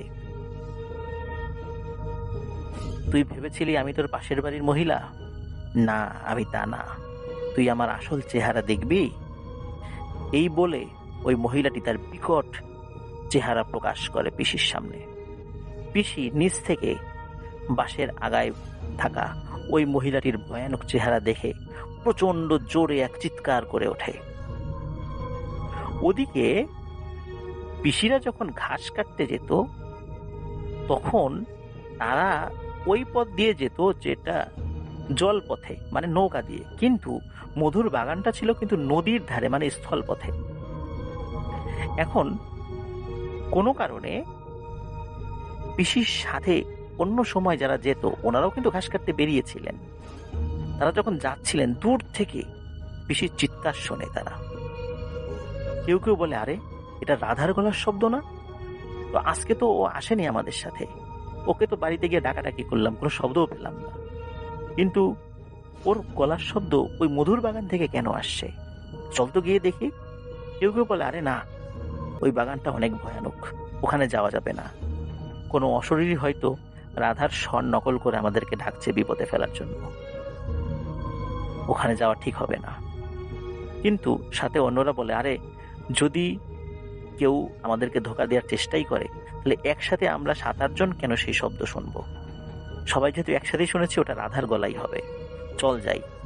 তারা সবাই ওই জঙ্গলের মধ্যে যায়, গিয়ে সেই বাঁশঝাড়ের নিচে পিসিকে অজ্ঞান অবস্থায় পায়। তারা সেখান থেকে তাকে উদ্ধার করে নিয়ে আসে। প্রায় 1 মাস পিসি অসুস্থ ছিল, পরে আস্তে আস্তে তিনি সুস্থ হয়ে ওঠেন। আফনান ভাই, ঘটনাটা ছিল এমন যে ঘটনাটা ঘটার সন্ধেবেলায় দলের মধ্যে একজন বলেছিল যে আজকে রাধাকে তুমি ডেকে নিয়ে আসবে। সেই মতো পিসিকে একজন ডাকতে এসেছিল, কিন্তু পিসিকে সে পায়নি, কারণ তার আগেই পিসিকে আর একজন ডেকে নিয়ে গিয়েছিল, আর যাকে ডাকার দায়িত্ব দেওয়া হয়েছিল তার রূপ ধরেই এসেছিল সেই ভয়ানক দুষ্টু জিনটি। থ্যাংক ইউ সো মাচ আপনার ঘটনার জন্য, আপনাকে অনেক ধন্যবাদ। এবং আমি আরও একটা ঘটনায় চলে যাব আমরা, এবং এই ঘটনাটা একটা অডিও ক্লিপ। চলুন শুনে আসি অডিও ক্লিপটি। আশা করছি এই অডিও ক্লিপটিও আপনাদেরকে অনেক অনেক আনন্দ দেবে। চলুন শুনে আসি। আসসালামু আলাইকুম রাসেল ভাই, ধন্যবাদ জানাচ্ছি আমাকে সুযোগ করে দেওয়ার জন্য। আমি আজকে যে গল্পটি বলবো, গল্পটি অনেক আগের একটি গল্প, আমি আমার দাদুর মুখ থেকে শুনেছিলাম। আশা করবো যে গল্পটি আপনাদের কাছে ভালো লাগবে। গল্পটি 2017 থেকে 18 সালের কথা। ঢাকা তখন এত আলোকিত না, ফ্লাইওভার নেই, সার্ভিস লেন নেই, আজকের মতো সারা রাত জেগে থাকা একটা বিশাল শহর। রাত 12টার পর এয়ারপোর্ট রোড ছিল অন্ধকার, লম্বা বিচ্ছিন্ন আলো পোস্ট, ফাঁকা রাস্তা আর ড্রাইভারদের বুকের জমে থাকা অকারণের ভয়। পুরনো ট্যাক্সি আর মাইক্রোবাস চালকরা আজও একটা কথা বলে, ওই সময় এয়ারপোর্ট রোডে সবচেয়ে ভয়ঙ্কর ছিল মানুষ না থাকা নয়, ভয়ঙ্কর ছিল হঠাৎ মানুষ দেখতে পাওয়া। এই ঘটনাটা ঘটেছিল 2018 সালের শুরুর দিকে। শীতের রাত, কুয়াশায় ছিল একদম পাতলা, কিন্তু রাস্তায় আলো গিলে খাওয়ার মতো একটা কুয়াশা ছিল। একজন প্রাইভেট কার চালক রাত প্রায় 1টা বাজে বনানী থেকে উত্তরা যাচ্ছিলেন। যাত্রী নামিয়ে ফিরছিলেন শুধু একা, আশেপাশে কোনো গাড়ির আলোর চিটাফোটাও নেই। তার ভাষায় রাস্তায় গাড়ি ছিল না, অদ্ভুতভাবে একদম ফাঁকা। রেডিও চলছিল, কিন্তু হঠাৎ হঠাৎ সিগন্যাল কেটে যাচ্ছিল তার গাড়ির যে রেডিওটা ছিল সেই রেডিওটা। এয়ারপোর্টের কাছাকাছি এসে তিনি হেডলাইটের আলোয় কিছু একটা দেখেন। রাস্তার মাঝখানে একটা ছায়া, নাকি মানুষ বা কেউ একজন আর কি দাঁড়িয়ে আছে। স্বাভাবিক সময় এটা অসম্ভব না, কিন্তু লোকটার দাঁড়ানোর ভঙ্গিটা ছিল একদম অস্বাভাবিক। সে হাত তুলছিল না, ডাকছিল না, শুধু স্থিরভাবে দাঁড়িয়েছিল, মুখটা গাড়ির দিকে আর শরীরটা সামান্য বাঁকানো পশ্চিম দিকে। ড্রাইভার ধীরে গতি থামালো। ঠিক তখনই লক্ষ্য করলেন লোকটার ছায়া নেই, কোনোভাবেই কোনো ছায়ার হদিস পাচ্ছে না তিনি। হেডলাইট জ্বলছে, রাস্তার পাশে গাছের ছায়া পড়ছে, কিন্তু লোকটার পিছনে ছায়া বলতে কোনো কিছুই নেই। তার এবার ড্রাইভারের বুকের ভেতর কেমন যেন চাপ পড়ে গেল। তিনি গাড়ি থামাননি, কিন্তু পাশ কাটানোর সময় লোকটা খুব ধীরে মাথা ঘুরিয়ে তাকায়। মুখ দেখা যায়নি ঠিকমতো, কুয়াশার ভিতরে শুধু মনে হয়েছিল চেহারাটা যেন অনেকটাই অসম্পূর্ণ। ঠিক তখনই রেডিও বন্ধ হয়ে যায়। গাড়ির ভিতরে অস্বাভাবিক নীরবতা, আর সেই নীরবতার মধ্যে ড্রাইভার স্পষ্ট শুনতে পান নিজের নাম। পিছনের সিট থেকে না, সামনের সিট থেকেও না, মনে হচ্ছিল শব্দটা রাস্তার ভিতর থেকে উঠছে। তিনি নিশ্চিত গাড়িতে তিনি একাই ছিলেন, কিন্তু ভয়ে তিনি গতি আরও বেশি বাড়িয়ে দেন। হৃৎপিণ্ড এত জোরে ধাক্কা দিচ্ছিল, মনে হচ্ছিল স্টার্টিং ভেঙে বেরিয়ে আসবে। কিন্তু রিয়ার ভিউ মোড়বে তাকিয়ে যা দেখেন, তারপর তিনি আর কখনোই রাত 12টার পর ওই রোডে গাড়ি চালাননি। মিররে দেখা যাচ্ছিল লোকটা আর রাস্তায় নেই, কিন্তু পিছনের সিটে একটি অপয়, পুরো মুখ নয়, শুধু একটা ছায়াহীন উপস্থিতি। পরদিন তিনি অন্য ড্রাইভারদের সঙ্গে কথা বললেন। তিনি অবাক হন, একই অভিজ্ঞতা আরও অনেকের সাথে হয়েছে, ঠিক একই জায়গায়, একই সময়ে, একই অবস্থানে। কারো গাড়িতে নাম ধরে ডাকা, কারো গাড়ির রেডিও হঠাৎ বন্ধ হয়ে যাওয়া, আর কারো মিররে যাত্রীর ছায়া উপস্থিতি। এ কারণে তখন ড্রাইভারদের মধ্যে একটা নিয়ম চালু ছিল, রাত 1টার পর এয়ারপোর্ট রোডে কেউ কাউকে দেখলে গতি কমাবে না, আর কখনো রিয়ার ভিউ মিররে বেশিক্ষণ তাকাবে না। আজকের এয়ারপোর্ট রোড আলোয় ঝলমলে, ক্যামেরা, পুলিশ, গাড়ির স্রোত, গাড়ি এইটা ওইটা অনেক কিছু দেখা যাচ্ছে, কিন্তু সেই সময়টাই ছিল অনেক ভয়ঙ্কর কিছুর আভাস। কোনোভাবেই তারা কোনো কিছুই করতে পারতেছিল না, শুধুমাত্র নিজেদের কারণে। পরবর্তী সময় তারা যখন সেই যে জায়গাটা ছিল সেই জায়গাটা চিহ্নিত করে ফেলল, তখন সবাই যখন ওখানে যাওয়ার পর আর কোনো কিছুই বলতেছিল না, তখন তাদের মধ্যে একজনের উপর ভর করলো একটি আত্মা। সেই আত্মাকে সবাই অনুসরণ করা শুরু করলো। আত্মা যেভাবে বলা শুরু করলো, তখন তারা ঠিক সেভাবেই কাজ করতে লাগলো। কিন্তু একটা সময় দেখা গেল আসলে যার উপর আত্মাটা ভর করেছিল সে একদিন গায়েব হয়ে যায়। কোনোভাবেই তাকে খুঁজে পাওয়া যাচ্ছে না বা তার অস্তিত্ব নিয়ে কেউ আর কোনো আপডেট পাচ্ছে না। পরবর্তী সময় শোনা যায় যে আসলে এয়ারপোর্টের ওই রাস্তাটায় দীর্ঘদিন ধরে একটা অশুভ ছায়া সেখানে ছিল, কিন্তু সেই ছায়াটা কারো কোনো ক্ষতি করেনি। পরবর্তী যেই ড্রাইভারটা নিখোঁজ হয়ে গেছিল সেও আসলে ওই রকম একটা মানে অনুভূতি পেয়েছিল তার গাড়ির পিছনে, সে ভয়ে আসলে গ্রামে চলে যায়। কিন্তু যারা শহরে ছিল তারা অনেক সাবধানতার সঙ্গে ছিল, কারণ তখন এতটাও উন্নত ছিল না আমাদের ঢাকা শহর বর্তমান যতটা উন্নত আছে। থ্যাংক ইউ সো মাচ আপনার ঘটনার জন্য, আপনাকে অনেক ধন্যবাদ। এবং আমি এখন যেটা করব সেটা হচ্ছে চলে যাব সরাসরি আমাদের পরবর্তী যে অতিথি আছেন তার কাছে। আসসালামু আলাইকুম রাসেল ভাই এবং সকল লিসেনার্স, আশা করছি সবাই ভালো আছেন এবং সুস্থ আছেন। সো আজকে আমি যে ঘটনাটা শেয়ার করতে চাই সেটা বেসিক্যালি আমার ফ্যামিলির সাথে ঘটে যাওয়া, আমার ফ্যামিলি রিলেটেড। সো এই ঘটনাটা হচ্ছে খুব সম্ভবত 2007-এর ঘটনা, বাট 2006 অথবা 7 যে কোনো একটা হবে। সো আমি গল্প বলার সুবিধার্থে আর আমার ফ্যামিলি প্রাইভেসি মেনটেনের সুবিধার্থে আমি ফ্যামিলির প্রত্যেকটা চরিত্র বা প্রত্যেকটা ক্যারেক্টারকে ছদ্মনাম হিসাবে ব্যবহার করছি।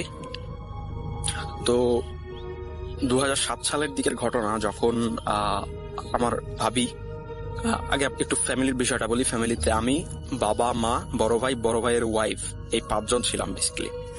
সো বড় ভাইয়ের ওয়াইফ ওই আপনার 2007-এ ওই সময় একটা বড় ধরনের মারাত্মক ব্যাধি বা রোগে আক্রান্ত হন এবং ওনাকে যখন হসপিটালাইজড করা হয় ওইখান থেকে ডক্টররা জানান যে তিনি আর হয়তো বেশি দিন পৃথিবীতে থাকবেন না বা বাঁচবেন না। সো এই সময়ের মধ্যে যতটুকু সম্ভব তার সেবা যত্ন করার ট্রাই করেন, সে যা যা খেতে চায় বা যা তার ইচ্ছা সেগুলাকে পূরণ করার চেষ্টা করেন, তার সাথে বিহেভিয়ার ঠিকঠাক রেখে ভালোভাবে সবকিছু মেনটেন করার ট্রাই করেন, কারণ তিনি 4-5 মাসের বেশি আর হয়তো পৃথিবীতে থাকবেন না বা বাঁচবেন না। এই কথা শোনার পর খুব স্বাভাবিকভাবেই ফ্যামিলির মধ্যে একটা বড় ধরনের সমস্যা সৃষ্টি হয়ে গেল। এন্ড ওনার অসুস্থতার মাত্রাটা এতই ছিল যে উনি দেখা গেছে একদম বিছানায় পড়ে গেছে, বিছানা থেকে উঠতে পারেন না, খাবার দাবারও একদম খাওয়া বন্ধ হয়ে গেছে টোটালি, মানে খুবই বাজে অবস্থা। তো এই অবস্থায় উনি এভাবেই চলছে, সবকিছু ট্রিটমেন্ট চলছে স্বাভাবিকভাবে। ডাক্তাররা যে সকল ওষুধ সাজেস্ট করেছিলেন সেই সকল ওষুধ দিয়ে ট্রিটমেন্ট, স্বাভাবিক ট্রিটমেন্ট আর কি চালানো হচ্ছে কোন রকম। এন্ড যা যা উনি চাচ্ছেন খাবার দাবার টুকটাক এরকম পূরণ করা হচ্ছে আর কি। সো এইভাবেই চলছে। এন্ড উনি আল্লাহর নাম পর্যন্ত কানে দেওয়ার একটা সিচুয়েশন তৈরি হয়ে গেছিল ওই সময়। তো যেই মেইন ঘটনাটা এই গল্পের আকর্ষণ সেটা হচ্ছে একদিন রাতে উনি ঘুমিয়ে আছেন, সম্ভবত রাত 2:30 কি 2টা হবে এরকম সময় উনি রাত্রে ঘুমিয়ে আছেন। সম্ভবত বলে রাখি আমরা হচ্ছে এই সময়টাতে ঢাকাতে যে কোনো একটা পুরান ঢাকার যে কোনো একটা জায়গাতে থাকতাম ঢাকাতে। সো যেই বিল্ডিংটাতে থাকতাম সেই বিল্ডিং এর 2nd ফ্লোরে হচ্ছে ভাইয়ারা ওইখানে ওই দিন রাত্রে ছিলেন। সো যেই ঘটনাটা হয় সেটা হচ্ছে রাত 2টা-2:30টার দিকে উনি ঘুমিয়ে আছেন। হঠাৎ করে উনি ঘুমের ভেতর বা স্বপ্নের ঘুরে উনি খেয়াল করছেন কেউ ওনাকে ডাকছে ওনার নাম ধরে। সো ওনাকে এভাবে ডাকছে, উনি সরাসরি ভাবে উত্তর না নিয়ে হু হু করছেন শুধু। সো কিছুক্ষণ পর উনি হচ্ছে এটা স্বপ্নের মাঝেই দেখলেন নাকি উনি চোখ খুলে দেখলেন বিষয়টা এখন পর্যন্ত উনি ক্লিয়ার না, বাট উনি দেখলেন যে অনেক লম্বা কেউ একজন, সম্ভবত উনি 10 ফুটের বেশির কথা বললেন আর কি, 10 ফুট কিংবা তারও উপরে হবে, মানে 10 ফুটের বেশি হবে। বিকজ উনি যতটুকু আমাকে বর্ণনা করলেন বা ফ্যামিলিতে পরবর্তীতে যতটুকু বর্ণনা করেছিলেন যে উনি যেহেতু দ্বিতীয় তলায় খাটে শুয়ে আছেন, 3য় তলায় ছাদটা ওনার উপরে, রাইট? সো উনি এমন ভাবে বর্ণনা করলেন যে 10 ফুটের কিংবা তারও উচ্চতা সম্পন্ন যেই ব্যক্তিটা, ওখানে দেয়াল ভেদ করে কেউ একজন নেমে আসলেন। ওই তার পরনে ছিল একটা সম্পূর্ণ সাদা কাপড়, কিছু বলতে পারলেন না, বললেন সম্পূর্ণ সাদা একটা কাপড় টাইপ হবে সম্ভবত, সম্পূর্ণ সাদা ড্রেস, অনেক লম্বা সাদা দাড়ি এবং উনি অনেক লম্বা পরহেজগার, হাতে সম্ভবত একটা তসবিহ ছিল। সো উনি এরকম দেখলেন এবং উনি এতই লম্বা যে একদম দ্বিতীয় তলার ফ্লোরে উনি পা রেখেছেন এবং উনি এত লম্বা যে তৃতীয় তলার যেই ফ্লোর অর্থাৎ দ্বিতীয় তলার ছাদ এবং তৃতীয় তলার ফ্লোর সেম জিনিস, ওই জিনিসটা ভেদ করে ওনার মাথার উপরে উঠে গেছে, বাট উনি সবকিছু দেখতে পাচ্ছেন একদম। তখন দ্বিতীয় তলার ছাদ একদম ট্রান্সপারেন্ট হয়ে গেছে এন্ড ওই ব্যক্তিটাকে সম্পূর্ণভাবে দেখা যাচ্ছে। সো উনি বলছেন ওই সাদা জুব্বা বা এরকম পরিহিত ওই ব্যক্তিটা ভাবিকে বলছেন যে ওরকম প্রথমে ডাক দিলেন, ডাক দেওয়ার পরে ভাবি উত্তর নিলেন এবং স্বপ্নের ঘরেই উনি ওনাকে দেখছেন এবং ওই সাদা কাপড় পরিহিত ওই ব্যক্তিটা বা পরহেজগার বা যেটাই বলি, উনি বলছেন যে তোর তখন একটু শীতের সময় ছিল, তো খুব বেশি শীত ছিল না, হালকা শীত ছিল, তো যার কারণে বিছানাতেই একটা কম্বল ভাঁজ করে রাখা ছিল। সো ওই সাদা পরিহিত ওই ব্যক্তিটি ভাবিকে বলছেন যে এই কম্বলের তৃতীয় ভাঁজের ভেতরে একটি গাছ রেখে যাচ্ছে, এই গাছটি তুই খাবি, ভোরে খালি পেটে খাবি, আর এই ঘটনাটা আমি যেটা দিয়ে যাচ্ছি শুধুমাত্র তোর শাশুড়ি ছাড়া কারোর সাথে শেয়ার করা যাবে না, এবং শাশুড়িকে শুধুমাত্র জানাতে হবে, শাশুড়ি সম্পূর্ণ গাছ প্রসেস করে দিবে, তার মাধ্যমে তুই এই গাছটি খাবি, তুই এই গাছ খেলে সুস্থ হয়ে যাবি। গাছের ব্যাপারে অর্থাৎ ওনার অসুখ সারানোর ব্যাপারে এই ইনস্ট্রাকশনটা দিলেন এবং এটার পাশাপাশি উনি আরো বেশ কিছু জিনিসপত্র বলে দিয়ে গেলেন, যেমন এই জিনিসগুলো তো প্রথমত কারোর সাথে শেয়ার করা যাবে না, এন্ড আরো কিছু বিষয় বলে গেলেন যে নেক্সট 3 মাসের মধ্যে যেখান থেকেই হোক একটি কালো মুরগি ম্যানেজ করতে হবে, মানে সম্পূর্ণ কালো পশম আবৃত মুরগি ম্যানেজ করতে হবে, একটি মাত্র সাদা পশম বা অন্য কোনো কালারের পশম থাকা যাবে না, একদম হুবহু সম্পূর্ণ মুরগি কালো কুচকুচে মুরগি হতে হবে এবং সেই মুরগি ম্যানেজ করে 3 রাস্তার মোড়ে ছেড়ে দিতে হবে। 3 রাস্তার মোড়ে ছেড়ে দিলে তারা, মানে উনি যেভাবে বললেন আর কি, 3 রাস্তার মোড়ে একটি কালো মুরগি ছেড়ে দিলে আমরা অনেক কিছু ধন সম্পদ বা এরকম কিছু একটা পাবো। তো উনি বললেন যে এই আমরা যদি মুরগিটা ছেড়ে দিই, মুরগিটা যদি দেওয়া হয় তাহলে আমাদেরকে অনেক বড় দালান বা রাজপ্রাসাদ যেভাবে আর কি বলি ওটা দেওয়া হবে, পাশাপাশি হচ্ছে ঘাট বাঁধানো পুকুর দেওয়া হবে, একদম রাজকীয় হালের একটা বিষয়। এই জিনিসটা বলে গেলেন। এরপর আরো বললেন যে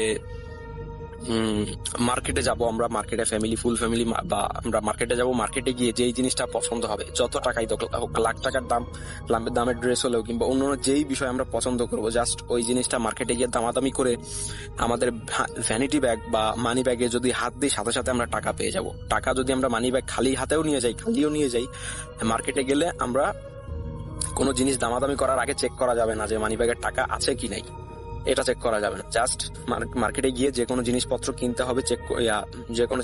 কিনতে হবে, কেনার পর মানি ব্যাগে কিংবা মহিলাদের যে ভ্যানিটি ব্যাগ থাকে ভ্যানিটি ব্যাগে চেক করলেই আমরা টাকা পেয়ে যাব। তো এইসব বিষয়সমূহ উনি বললেন। বলার পরে উনি সামহাউ এইসব বলছিলেন, হঠাৎ করেই উধাও হয়ে গেলেন উনি। এন্ড ফজরের আজান দিল তার ঘন্টাখানেক পর। ফজরের আজান দেওয়ার পর ভাবি ঘুম থেকে উঠলেন। ঘুম থেকে ওঠার পর উনি ভাবলেন এসব স্বপ্ন ভেবে উনি তারপরও বললেন, যেহেতু বলছে একটু কম্বলটা চেক করে দেখি কিছু আছে কিনা আসলে। তো কম্বলের 3য় নম্বর ভাঁজ তিনি ওপেন করলেন। ওপেন করার পর দেখলেন যে আসলেই যেটা বলা হয়েছে, এক মুঠো গাছটা যতটুকু আম্মুর কাছ থেকে শুনেছিলাম বর্ণনা করলেন কি ধরনের একটা গাছ। নর্মালি এসব গাছ পাওয়া যায় না, বাট আম্মু অনেক ছোট থাকতে গ্রামগঞ্জে দেখতেন ওই ধরনের এই একটা গাছ, সম্পূর্ণ হুবহু এরকম না, বাট ওই ধরনের পাতার আকৃতি সম্পূর্ণ একটি গাছ। গাছটির নাম বলেছিলেন, বাট এই মুহূর্তে আমার এটা মনে করতে পারছি না। যাই হোক, মানে মাঝে মাঝে অনেক সময় আগে দেখা যেত এই ধরনের গাছ। তো এই ধরনের গাছ ভাবি এরকম পেলেন। কম্বলের 3য় ভাঁজ থেকে গাছটি নিয়ে আম্মুর সাথে এই বিষয়টা শেয়ার করলেন এবং আম্মু ওনার কথা শুনে আম্মু প্রথমে বিশ্বাস করলেন না ভাবির কথা শুনে, কিন্তু তারপরেও বললেন যে ট্রাই করে দেখা যেতেই পারে, যেহেতু পেয়েছি অ্যান্ড যেহেতু ডাক্তাররা কোনো ট্রিটমেন্ট দিতে পারেননি, এই বিষয়টা ট্রাই করে দেখলে ক্ষতি কি। তো উনি ওই ভাবির কথা মতো মানে পরহেজগার বা ওই সাদা কাপড় পরিহিত ব্যক্তি ভাবিকে যেভাবে বলেছেন, ভাবি আম্মুকে আবার সেভাবে বলেছেন। তো আম্মু ওই ক্রাইটেরিয়া গুলো মেনটেন করে গাছটাকে প্রসেস করলেন। গাছ প্রসেস করার পর ভাবিকে গাছটা এভাবে খাওয়াই দেওয়া হলো বা যেভাবে প্রসেস করতে বলা হয়েছিল সেভাবে করা হলো। তো তারপর থেকে ভাবি এখন পর্যন্ত সম্পূর্ণ সুস্থ আছেন। 2007 সালের ঘটনা, এখন 2021 সাল, এখন পর্যন্ত ভাবি সম্পূর্ণ সুস্থ আছেন আলহামদুলিল্লাহ। তার এখন পর্যন্ত আর কোনো প্রবলেম, ওই রিলেটেড কোনো প্রবলেমই হয়নি, ছোট বড় মিলাই কোনো প্রবলেম এখন পর্যন্ত তিনি আর ফেস করেন নাই। তিনি সম্পূর্ণ সুস্থ আছেন, ভালো আছেন। তবে এই ক্ষেত্রে আরো যেই বাকি বিষয়গুলো বলেছিলেন, যেমন বলা হয়েছিল যে মুরগি নিয়ে 3 রাস্তার মোড়ে যদি দেয়া হয় তাহলে সেক্ষেত্রে কাঠ বাঁধানো কুকুর বা এরকম দেয়া হবে, কাঠ বাঁধানো কুকুরালা বাড়ির রাজপ্রাসাদ এরকম দেয়া হবে। সো যেহেতু প্রথমে গাছ খাওয়ানোর পরেও তখন ইনিশিয়াল রেজাল্ট আসে নাই, কারণ ডাক্তারের কথা মতে ভাবি বাঁচবে 4 থেকে 5 মাস, যদিও আল্লাহ ভালো জানতেন কত মাস বাঁচবেন, বাট ডাক্তারের কথা যেটা কি 4-5 মাস বাঁচবেন, তো 4-5 মাস তো ডাক্তারের কথা অনুসারে বাঁচার কথা, তো ওষুধের ফলাফল তখনও আসছে কিনা সেটা যেহেতু আমরা জানতে পারছিলাম না, সো আমরা মুরগির বিষয়টাকে আর কেয়ার করা হয়নি আমাদের ফ্যামিলি থেকে, কারণ 3 মাসের ভেতরে মুরগি দেওয়ার ডেট ছিল যে আগামী 3 মাস অর্থাৎ 90 দিনের ভেতরে মুরগি 3 রাস্তার মোড়ে দিতে হবে, বাট আমরা ওটা প্রথমে দেই নাই, আমরা দিয়েছিলাম এটা মেবি 6-7 মাস পরে, যার কারণে এরকম পরবর্তী যে অন্যান্য রেজাল্ট গুলো সেগুলো আমরা হয়তো বা পাই নাই। এবং অন্যান্য যে বিষয়গুলো আছে যেমন মার্কেটে যাওয়া, মার্কেটে গিয়ে কোনো কিছু কেনা, কোনো কিছু কিনে মানি ব্যাগে হাত দেয়া, দিয়ে টাকা পাওয়া, এই বিষয়গুলো আমরা পরখ করে দেখতে চাই নাই, কারণ দেখা গেছে যে মার্কেটে গেলাম, কোনো একটা জিনিস কিনলাম, টাকা পর্যাপ্ত নাই, তখন হয়তো মার্কেটে একটা প্রবলেম তৈরি হতে পারে দোকানদারদের সাথে। টাকার দোকানদার অন্যরকম, নো অফেন্স টু এনিওয়ান, কোনো দোকানদারকে আমি ছোটভাবে দেখছি না, বাট আমি জাস্ট রিয়েল লাইফ এক্সপিরিয়েন্সটা বললাম এনিওয়ে। সো মার্কেটের এই বিষয়গুলো কিংবা মুরগির বিষয়গুলো পরবর্তীতে অনেক নির্দিষ্ট সময় যতটুকু বলা হয়েছিল এরও অনেক পরে ওই জিনিসগুলো করাতে হয়তো বা রিয়েল লাইফ রেজাল্ট আমরা ওই বিষয়গুলো থেকে পাই নাই, বাট একদম রুগীকে সুস্থ করার যে বিষয়টা, গাছটা দিয়ে গাছ সেবন করার পরে যে রেজাল্টটা, সেই রেজাল্টটা আমরা পেয়েছিলাম। সো এই ছিল আমার সম্পূর্ণ ঘটনা। থ্যাংক ইউ সো মাচ আপনার ঘটনার জন্য, আপনাকে অনেক ধন্যবাদ। এবং আমি এখন যেটা করব সেটা হচ্ছে চলে যাব সরাসরি আমাদের পরবর্তী যে অতিথি আছেন তার কাছে। হ্যালো এভরিওয়ান, আমি মারুফ শুভ, মিরপুর থেকে এসেছি। জি। এখন আপনাদের সাথে আমি যে স্টোরিটা শেয়ার করব, এটা আমার আঙ্কেলের সাথে ঘটে গিয়েছিল, তার লাইফে একটা ভয়ানক ঘটনা। এই ঘটনাটা ঘটেছিল মুম্বাইয়ের একটা ট্রেনে। হ্যাঁ। সে প্রায় সময় আমরা 3টা ঘটনা শুনেছি, তো আমরা লাস্টের ঘটনা দিয়ে শুরু করি। লাস্টের ঘটনা। হ্যাঁ। এই ঘটনাটা হচ্ছে আমার মানে ফ্রেন্ডের আঙ্কেলের সাথেই ঘটেছে। এই ঘটনাটা ঘটেছিল হচ্ছে ঢাকার বাইরে। সে তার নতুন জবে সে পোস্টিং ওখানে হয়। তো সেখানে যাওয়ার পরে সে তাকে অফিসার্স ডরমিটরিতে সে থাকতে দেওয়া হয়। তো সেখানে তার একজন রুম পার্টনার ছিল, তার নাম ছিল আদিল ভাই। তো তার সাথে অফিসের অনেকেই থাকতে চাইতো না, কারণ মানে সে অস্বাভাবিক কিছু আচরণ করতো রাতের বেলা, যেমন রাত 2টা-2:30 বাজে সে মোমবাতি জ্বালিয়ে মাটিতে বসে মানে উল্টাপাল্টা অনেক কি সব জানি বলতো, মানে অনেকে এটা বুঝতো না তার সাথে যারা থাকতো। সো এইসব দেখে তার সাথে অনেকেই থাকতে চাইতো না, সবাই বলতো সে নাকি জিন আনাতে পারতো আর কি রুমের ভিতরে। তো এই বিষয়টা আমার আঙ্কেল যখন জানতে পারে, তো সে একটু আতঙ্কিতই ছিল। তো তার সামনে সে কখনো এই টাইপের কোনো কিছু করেনি, কিন্তু মানে রাত 2টা-2:30 দিকে মাঝে মাঝে তার কাছে ম্যাচ চাইতো, তাকে অনেক সাউন্ড করতো রুমের মধ্যে, তার ডিস্টার্ব ফিল হতো। তো সে চিন্তা করলো সেই রুমটা ছেড়ে দিবে। তো সে রুম ছাড়ার আগে সে 3 দিনের ছুটিতে ঢাকায় আসছিল। তো ঢাকা থেকে ছুটি কাটিয়ে সে যখন অফিসে ব্যাক করলো, সে জানতে পারে যে আদিল ভাই 1 সপ্তাহ ছুটিতে ঢাকার বাইরে গেছে। মানে ঢাকার বাইরে বলতে মানে তার বাড়িতে গেছে আর কি। তো এটা জানার পরে আমার আঙ্কেল মানে ডিসিশন নিল যে আদিল ভাই যেহেতু নাই, তো এখন রুম চেঞ্জ করবে না, সে ফিরলে সে তখন রুমটা চেঞ্জ করবে। তো 2 দিন পরে রাতের বেলা সে ঘুমাচ্ছিল। সো সকালবেলা উঠে সে দেখতে পেল আদিল ভাইয়ের বেডের মানে তোষক চাদরগুলো জড়ো করে মানে গেটের সামনে রাখা। তো সকালবেলা সে এই জিনিসটা যখন দেখলো, সে তখন একটু অবাক হলো এবং ভয়ও পেল যে রুমে তো কেউ তখন ছিল না, সে বাদে গেট লাগানো ছিল ভিতর থেকে। তো এই জিনিসটা কে করলো? তো এই ব্যাপারটা সে কারোর সাথে তখন শেয়ার করেনি। তো ওই দিন আর কারোর সাথে শেয়ার করেনি। তো ওই দিন রাতের বেলায় সে যখন ঘুমালো, তখন সে একটা রাত 2টা-2:30 দিকে একটা সাউন্ড পেল, মানে গোঙানি টাইপের একটা সাউন্ড। আদিল ভাই এই সাউন্ডটা মাঝে মাঝে করতো রুমের ভিতরে। আচ্ছা। তো এই সাউন্ডটা পাওয়ার পরে সে ঘুম থেকে উঠলো। ওঠার পরে তার পায়ের সামনে তার চোখ গেল, সে দেখতে পেল সেম আদিল ভাইয়ের মতোই চেহারার একটা লোক, বিভৎস চেহারা তার, কিন্তু সেম আদিল ভাইয়ের মতোই দেখতে। সে বসে আছে পায়ের কাছে। তো এই বিষয়টা দেখে সে ফার্স্ট অবাক হলো এবং তাকে ভয় পেয়ে তাকে বললো যে আপনি রুমে আসলেন কিভাবে, গেট তো লাগানো ছিল। তো এটা বলে সে দৌড় দিয়ে গেট খুলে রুম থেকে বের হয়ে গেল। আচ্ছা। তো বের হয়ে যাওয়ার পরে তার বাকি আর আশেপাশে আরো কলিগরা যারা ছিল তাদেরকে বললো যে আদিল ভাই রুমের মধ্যে দেখলাম গেট তো লাগানো, অদ্ভুত টাইপের একটা ব্যাপার। তো দারোয়ান এদেরকেও জিজ্ঞেস করলো, যারা গার্ড ছিল অফিসের, তারা বললো যে তাকে তো ভিতরে ঢুকতে কেউ দেখেনি। তো পুরো অফিসে তাকে খোঁজা হলো কিন্তু পাওয়া গেল না। তো সে তার পরের দিন ভোরবেলা সকালে আদিল ভাইয়ের বাসায় ফোন দিল। তো বাসায় ফোন দেওয়ার পরে তার ওয়াইফ যেটা বললো যে সে অনেক অসুস্থ, হসপিটালে ভর্তি। আচ্ছা, তো সেই দিন বিকেলের দিকে নিউজ আসলো আদিল ভাই মারা গেছে। সে এখন এই দুনিয়াতে বেঁচে নেই। এই ব্যাপারটা শোনার পরে সে অনেক ভয় পেয়ে গেল। হুম, আর এটাই মানে ওই দিন কাকে দেখেছিল এবং কি ছিল সেটা, কে ছিল, এখনো আঙ্কেল ব্যাপারটা বুঝতে পারছে না। এটার কোনো ব্যাখ্যা তার কাছে নেই। এটাই ছিল আমার ঘটনা, ফার্স্ট স্টোরি রাসেল ভাই। Thank you so much. আপনার ঘটনার জন্য আপনাকে অনেক ধন্যবাদ। এবং আমি এখন যেটা করব সেটা হচ্ছে চলে যাব সরাসরি আমাদের পরবর্তী যে অতিথি আছেন তার কাছে। হাই লিসেনার্স, আমি মারুফ শুভ, মিরপুর থেকে এসেছি। এখন আপনাদের সাথে আমি যে স্টোরিটা শেয়ার করব এটা আমার আঙ্কেলের সাথে ঘটে গিয়েছে মুম্বাইয়ের একটা ট্রেনে। তো এই ঘটনাটা মানে সে আমার সাথে শেয়ার করেছিল কিছুদিন আগে। তো সে বেশিরভাগ সময় ইন্ডিয়া যায় এবং ট্রাভেল করে ইন্ডিয়াতে।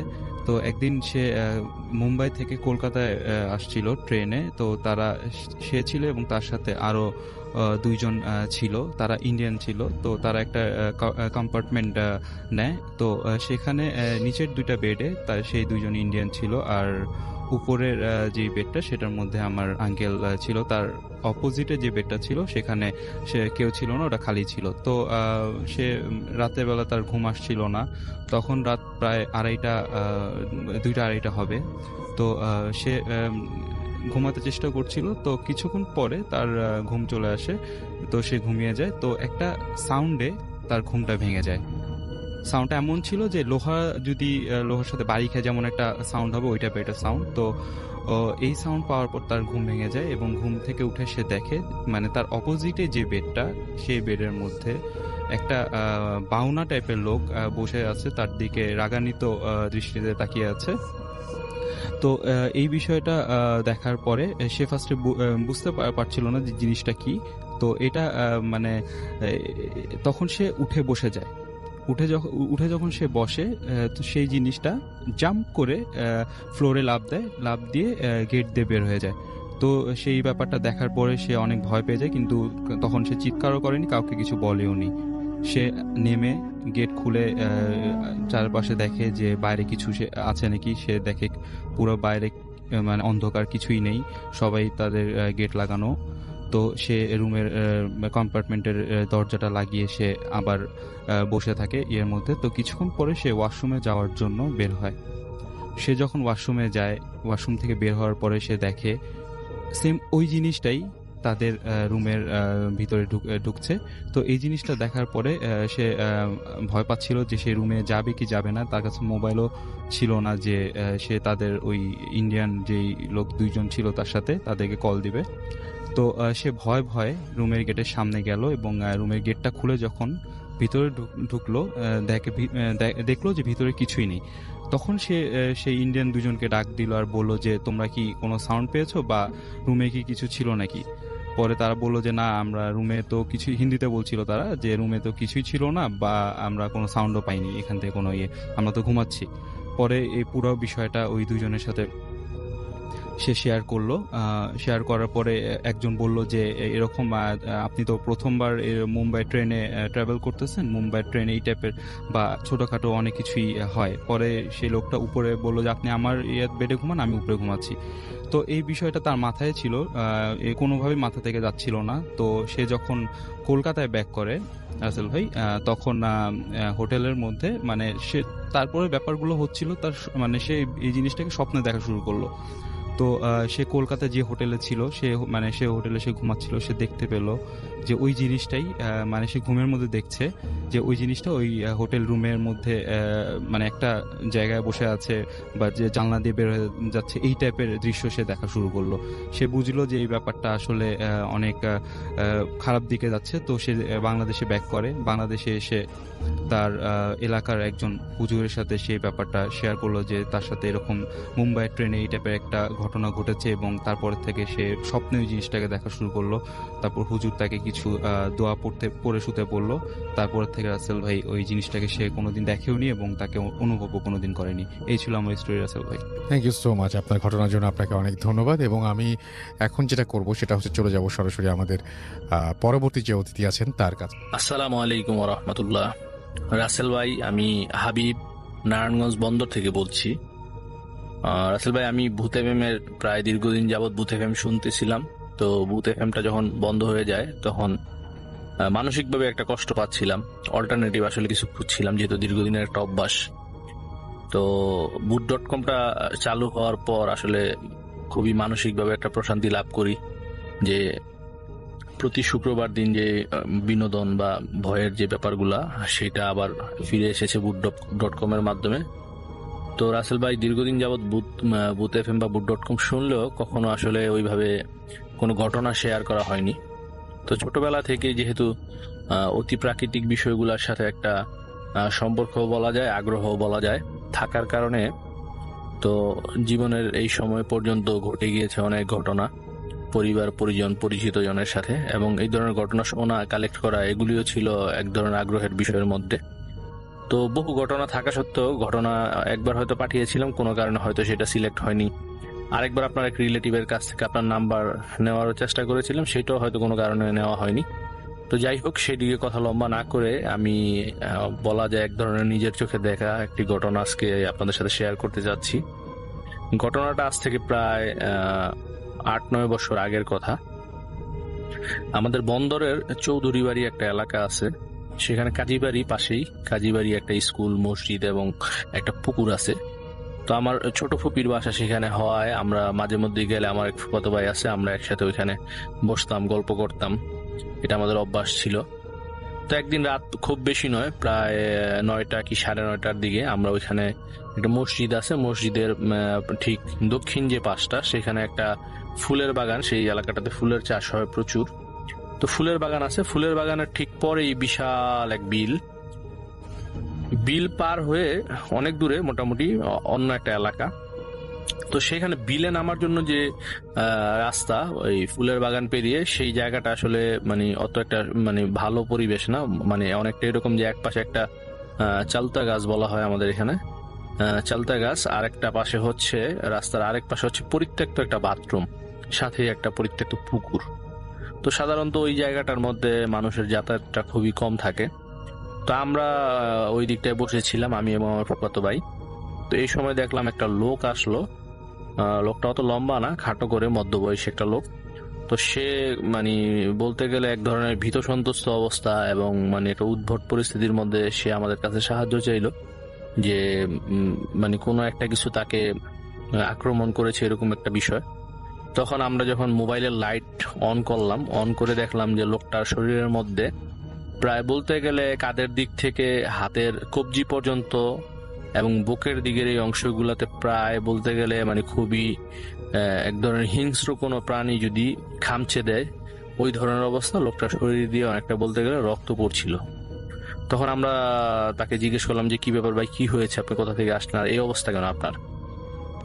তখন ওই লোকটা আমাদেরকে তার ঘটনাটা বিস্তারিত বললো এবং সাথে সাথে আমরা ওই জায়গাটায় গেলাম, আরো 2-1 লোক নিয়ে, লাইট টাইট নিয়ে আমরা ওই জায়গাটায় গেলাম।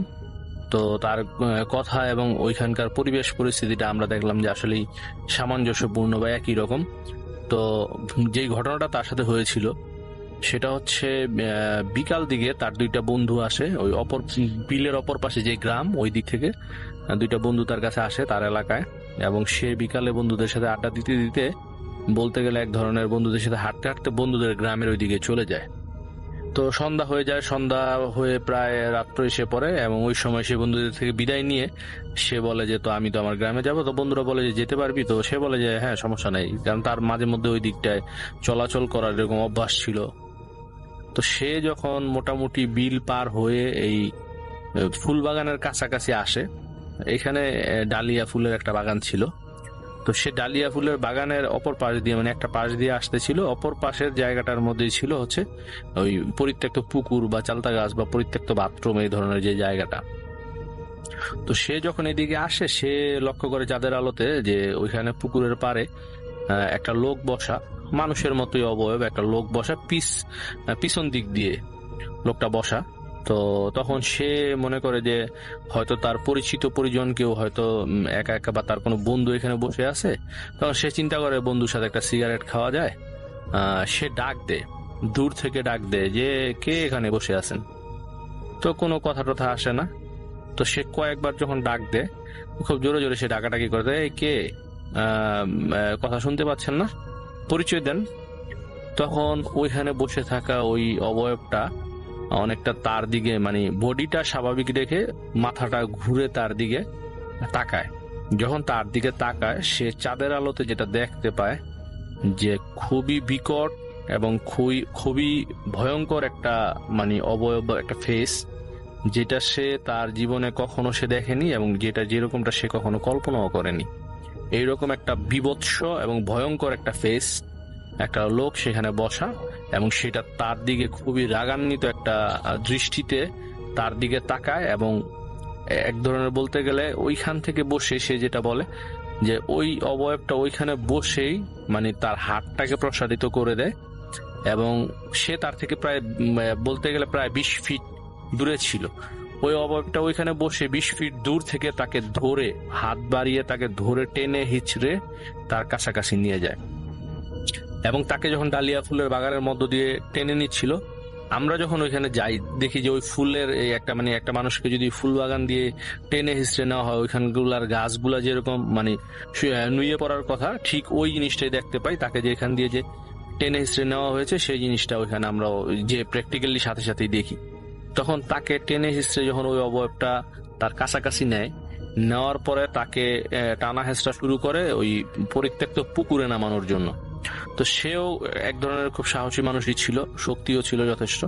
সে ওইটার সাথে খুব ধস্তাধস্তি করে এবং সে বুঝতে পারে যে আমি আসলে কোনো খারাপ একটা জিনিসের খপ্পরে পড়ে গেছি, এখন আমাকে বাঁচার জন্য চেষ্টা করতেই হবে, হাল ছেড়ে দিলে চলবে না। সে যথেষ্ট চেষ্টা করে, ওইটার সাথে ধস্তাধস্তি করে, কিন্তু সে ওইটার সাথে কোনোভাবেই পেরে উঠছিল না।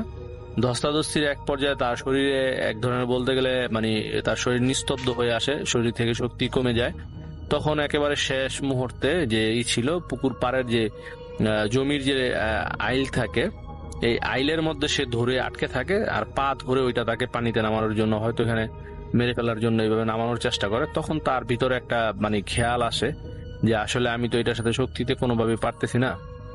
তখন তার ভিতরে এই খেয়ালটা আসে যে আসলে আমি তার সাথে শক্তিতে পারবো না। তখন তার মনে আসে যে দোয়া দুরুদ গুলা আছে আমাদের, সে সূরা ইখলাস, সূরা ফাতিহা এগুলা পড়তে থাকে।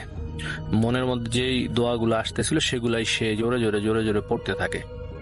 এবং সে বলে যে যখন সে দোয়া পড়তে থাকে, একটা পর্যায়ে ওই জিনিসটা তাকে ছেড়ে দেয় এবং সে দেখে ওইটা তাকে ছেড়ে দিয়ে তার থেকে একটু দূরে অবস্থান করে। তখন সে জোরে জোরে দোয়া পড়তে থাকে এবং দেখে যে সেই জিনিসটা আস্তে আস্তে আস্তে আস্তে তার থেকে মানে বলতে গেলে মানে অনেকটা লাফ দিয়ে দিয়ে মানে এক একটা লাফ অনেকটা এরকম যে কয়েকশো ফিট, এক লাফে সে কয়েকশো ফিট জায়গা অতিক্রম করে। এইভাবে তার থেকে ওইটা দূরে চলে যায় এবং সে ওইখান থেকে ফিরে আসে এবং আসার পথেই আমাদের সাথে সাক্ষাৎ হয় এবং আমরা ওইখানে যাই। যাওয়ার পর যেটা দেখি যে ওইখানে যে জমির ফুলের যে জমিটা আছে ওইটার চারদিকের যে বাঁশ দিয়ে আপনার বাউন্ডারি করা, বাউন্ডারিগুলো ওই জায়গায় ভাঙা এবং ডালিয়া ফুলগুলা একটা জায়গায় তাকে যে টেনে হিসড়ে আনা হয়েছে সেইটা ওইখানে ওইভাবে নুয়ে পড়েছে এবং মাটির মধ্যে অনেক খামচির যে দাগগুলা তার শরীর এবং মাটির মধ্যে অনেক খামচির যে দাগগুলা একদম স্পষ্ট ওইভাবে ছিল। ওই অবস্থায় আমরা প্রায় 3-4 জন ওইখানে যাই এবং জিনিসগুলা দেখি। এবং এই ছিল রাসেল ভাই আমার আজকের ঘটনা। তো যদি সময় হয় ইনশাল্লাহ আরো অনেক ঘটনা এরকম আছে, নিজের প্রত্যক্ষ করা বা নিজের কাছের মানুষদের থেকে শোনা ইনশাল্লাহ যদি সুযোগ হয় অবশ্যই আবার শেয়ার করবো আপনার সাথে। ডিয়ার লিসেনার, আশা করি এই এপিসোডের মধ্যে আপনারা যে ঘটনাগুলো শুনতে পারলেন প্রত্যেকটি ঘটনাই ভালো লেগেছে। তবে এই এপিসোডের মধ্যে কোন ঘটনাগুলো সব থেকে ভালো লেগেছে, কার ঘটনা শুনতে আপনারা ইচ্ছুক, অবশ্যই কমেন্ট সেকশনে জানিয়ে দেবেন। যেমন আরজে রাসেল ভাই, আফনান ভাই, বাবু ভাই, ডক্টর আলিফ ভাই, এনাদের সহ আরও অনেকেরই যে ঘটনাগুলো সব থেকে ভয়ানক এবং সব ঘটনা এবং ভয়ানক ঘটনাগুলো আপনাদের মাঝে ভালো লাগে, সেই ঘটনাগুলো কমেন্ট সেকশনে জানিয়ে দেবেন। আমি পরবর্তী এপিসোডে ঠিক সেই ধরনের ঘটনা দেওয়ার জন্য চেষ্টা করব। ডিয়ার লিসেনার, আপনারা চাইলে এই চ্যানেলে ঘুরে আসতে পারেন। এই চ্যানেলে অসংখ্য এপিসোড পাবলিশ করা আছে যা শুধুমাত্র বাছাইকৃত ভয়ানক ঘটনা। আপনারা বাছাই করা ভয়ানক ঘটনাগুলো পছন্দ করেন বলে প্রতিনিয়ত আমি বিভিন্ন জায়গা থেকে এই ঘটনাগুলো বাছাই করে প্রতিনিয়ত রাত 10টা বাজে পাবলিশ করে থাকি। তো প্রিয় লিসেনার, আজকের জন্য এখানেই বিদায় নেব। আবারও আগামীকাল নতুন কিছু বাছাই করা ভয়ানক ঘটনা নিয়ে আপনাদের মাঝে চলে আসব। সকলেই ভালো থাকবেন, সুস্থ থাকবেন। আল্লাহ হাফেজ।